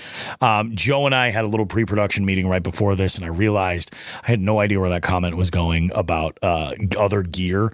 So we're going to go ahead and put a pin in that, and then we'll come back to it next week. Because it's gone. It's been. I think I know maybe why it's gone. So like I mentioned, definitely know why. Yeah. I had mentioned earlier in the show that it was 420 on Saturday. My wife and I had a wonderful day together hanging out. And I told her, I was like, now I've shared my cannabis preferences and cannabis habits on the show before. I actually would love to do like a dispensary review segment on this show. I just think it would be great. It could be a lot of fun. Dispensaries, hit me up. Maybe we can work something out. But I'll tell you, I cannot partake. Yeah, I cannot partake. For anyone that listens to this, I cannot partake yet. Yes, yet. And Todd might get a little bit of a. He might enjoy this next tale. So I don't really dive into the world of flower much anymore, and it's because when I was Back when I was a young buck, it was just all about Mexican brickweed, and that stuff was hot garbage. You know what I mean? It was not nearly as potent as some of the flour that's out there today. I lose my mind with flour, and it hits quick and it goes fast. So I kind of like a little bit more of like the dosage with like edibles, tinctures, and even vape. You know, whether it be a dry herb vape or you know, a flower vape or an extract or something, usually a distillate extract, something like that. Nothing crazy. Well, on special occasions, I will dive into a pre-roll and share it with my wife because typically a regular pre-roll is just way too much for me. And it kind of kills the smoking enjoyment of it to like clip it and then, you know, finish it off later. So my wife and I said, I'm gonna make a run to the dispensary and I'm gonna pick up an item. What do you think? And I decided to spring for what I would call an enhanced pre-roll, which means that it's not just flour, but it's also extract in there as well. And this is a cross, what they call a complementary strain. So I actually managed to find a Jiggler's pre-roll with Star Kush, and both of them had different physical, like body high, mental high sort of effects that kind of complemented one another. Holy fucking hell. My wife and I, because what we do is we get home, we sit in the driveway, drop the windows, we sit and we park, and we just pass the sucker back and forth. We have a conversation for about 30 minutes or so and hang out. And then we're like, all right, cool, we'll go back in the house. My kids busted us. Again, we came in and they're like, you guys reek. Oh my God. But it was, we had a good laugh. Luckily, my kids are older and, which is, this is actually a good thing because they're a little bit more like, oh, all right. So this is like, how you can be responsible and use cannabis and stuff. Yep. Todd, exactly. The infused pre-rolls. Wow, man. I'm telling you, it's worth it. It's worth it to go the distance. It was absolutely fantastic. My wife doesn't like flower a whole lot, primarily because she hates the taste of it. I love it. 30 minutes equals 3 hours, John says. You're not wrong. You're not wrong. And I think that we were a little bit too baked, actually, when we went to bed. Because we got so into watching Law & Order SVU that I think that's why I was up till 3:30 in the morning. Watching Detective Unstabler. I fucking love SVU. SVU and Breaking Bad, like, I can't say no. Confirm. Yeah, that's what it was. He goes, can confirm. I got a text from Bobby. You seem to be having a good time. I absolutely did. I was having a great day. So my 420 was absolutely awesome. Had a great time. It was a ton of fun. It was just good stuff. And I should also mention the May scavenger hunt registration is open. It's open. I've been doing a terrible job of promoting it. I actually dropped something on Instagram yesterday, and I'm going to be doing a bunch of lives throughout the week as we go, because we're back to reality now with like bringing my youngest to school and all that stuff. Yep. So there's all that. It's just, we're going to have ourselves a time. I think I did take this month off for the scavenger hunt just because it was it's tournament season was starting or whatever. Yeah. But I plan on registering for May. Yep. Not only that, I think I'm gonna put my twin boys in there too.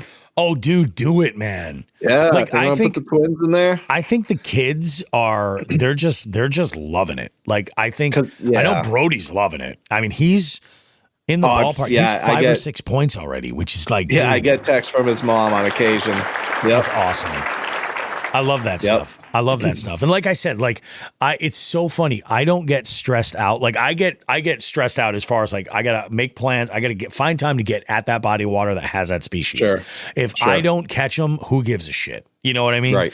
I'm just there to have myself a good time and have the adventure and everything that comes along with it. That's what I'm in it for. And I hope that most of you guys are too. Like there's a bunch of folks in there, and we didn't go through the standings right now. And honestly, there's a reason, because I have a bunch that I have to go back and catch, or I have to go and confirm rather. But out of 35 anglers, just at the number of entries, 186 fish entered already. 35 anglers, and out of the 35, let's see, we have 27 of them have entered fish. Which is crazy. And there's a bunch of them that are down at the end that have like one point, and a lot of these, most of these are all largemouth. Yep, largemouth. There's a pickerel. It's crazy. And, up at the top, like I said, right now, John Hagens is doing great with 10 points. And then we've got a tie at 9 with Steve Galloway and Tim Behan. Kevin Mahoney is at 8 points right now. Eric Gravy. Oh, my God. Gravy. Did you get a text from Gravy asking to help identify a fish species? I did not. I did. Okay. He caught a tiger trout. And he was like, is this a tiger? I've never seen anything like this. I'm like, that's a tiger, bud. They can be tough to identify. Yeah, for sure. If you're not used to catching them, because you typically don't catch a lot of them. Yeah, you don't see them all that often. So yeah, he's got a tiger in there, and that was an extra point for him. He's killing it. We have a 3-way tie with myself, Norm Wilmot, and Daniel Sudo Jr. And then another 3-way tie, Another 3-way on the leaderboard. Todd Sefton, Binya, and Brody all tied at 5. Chrissy got 3 out of her 4 points fishing with me. I don't know. Maybe I'm a good luck charm. Yeah, so she's got 4 points there. And then a bunch of people at 3, a bunch of people tied up at 2, like another 3 tied up at 2. Like it's crazy. So, we are recording this right now, and it's the 21st of the month. You still have over a week to go. And then May kicks off. We get right into it. So go ahead and register for May. Yep. I'm going to go ahead and register probably tonight. Get all that stuff all set. But I love it. John just goes, I just registered for May. Perfect. I'm looking coming forward for to you, this. John. I'm coming for you. I'm looking forward to this. I gotta plan this week. I have to plan to do, like I said, some catfishing. I have a spot that I think I'm gonna hit. I think I might actually hit it earlier in the morning. After running some errands, and then I might actually go back and visit it after trivia on a night or two. There you go. And just to get like a couple of hours. Yeah, where this is awesome for me too, and the boys is, especially May. It's obviously it's getting darker later, but it's still not. After I get out of work, it's still not worth bringing the boat out. Yeah. That usually doesn't hit till June, July. So this will be great for something to do with them, like after I get home from work and stuff. It takes some stress off for the wife from having to make dinner and all that shit. And, go out and they love doing it. Do a little bake sand. The only thing I'm still, and Jackson Jeremiah, the only thing I'm still struggling with them with is they want to just use live bait, man. Really? They want to use it. Yeah. Jeremiah's, he's more into fishing than Jackson. I've got him. He actually, I think you remember last year, he caught his first topwater fish. That's small. Right. Yeah. So he's a little bit more into it, but you know how it is. I mean, they just like with them, I can set up some poles with a fucking live bait and a bobber, and we can toss a football around or something. Yeah, just wait for it to go down. There's nothing wrong with it. And that's what's cool about it. Like you can use live bait and you can have at it. I think that's freaking awesome. Yeah. So we'll see. One of my favorite things, truthfully, is with the multi-species stuff, and it is a little bit like technique specific, like carp fishing. Like I've never caught a carp ever. Well, either carp fishing. I've only carp fished twice. I haven't caught a carp yet. It's coming. And like I know some folks that have like hooked into a carp on a Ned rig, like as bycatch. That's never happened to me, and it's not super likely in most situations. I need to, but one of the things that I think I like so much, and it's almost the same thing with like catfish too. I like the customizations with the bait. I like the fact that you can fool around and create like a little recipe for carp bait. I've got something a recipe that I kind of emulate off of folks that are super, super successful with it. I think I know what the secret ingredients are that kind of make it sort of pop. I add a couple of little elements into it to mix things up a little bit, but also with like, catfish, like I'm, going to pick up some Kool-Aid and some chicken livers, And I have a certain way of rigging those with a specific piece of cloth material that, I can utilize. But also, like, I love the idea of just catching bluegill and using cut bait, like it's a great way to go. Like the Connecticut River, dude, because you never know what the fuck you're gonna catch. And it's place. Like when I say I'm going to be catfishing, like I'll bring my BFS combo and I'll throw that Picos around. If I'm catching bait, great. I've got cut bait, but I've got a rod or two out there for catfish specifically, and we'll see what happens. So, yeah, I love it. I freaking love it. Sweet. Sounds good. That is going to do it for us this week on Jigs and Bigs, guys. As always, remember, yes, please go register for the May scavenger hunt. Do it. It's going to be awesome. May is where things kind of like really get popping. Hopefully we're done with the 36-degree days. What the fuck even was that? Oh, my fucking God, dude. It sucked so bad. It was so cold. It really I killed have not had a decent day on the boat yet. Oh, I believe it. It's so freaking rough. Binya says, add some of that flour and see if they like the smell. I'm not about to waste that. But I you know what I'll tell you? Maybe I'll smoke a little out of that flour, and then I'll see if they like that smell. And if they don't, who cares? I'll just get lost and read, some classic literature or something. I don't even know what I'm talking about. I don't even know what I'm talking about right now. Guys, thank you so much for checking out the show. We appreciate you. You guys are loving this episode, or you're loving the episode that we dropped last week with Noel. It was really, really great. The feedback's been fantastic. You guys are definitely all about the Powerbait Paul episode is still getting like crazy listens. Crazy. Powerbait Paul, who knew? He's a lovable guy from New Jersey, and everybody can't get enough of him. We will see you guys in 7 days for more Jigs and Bigs goodness. A lot of you guys are out there dropping your catches on social media, making sure to tag us. Again, we're chiming in with comments and shares and likes and saves and everything to try and help you guys out as much as we can, because we know you guys are supporting us. As always, if you haven't so far, or you just want to update it, go ahead and throw us a review or a rating on whatever your podcast platform of choice is. Apple Podcast kind of runs the algorithm over there, but Spotify ratings are also fantastic as well. We're going to wrap this sucker up, guys. Have yourselves a great one. We'll see you in 7 days of more Jigs and Bigs goodness. On behalf of Who the Fuck is Joe Brown and myself, the one and only Bobby Roast Beef. Tits and ass, smoke some grass.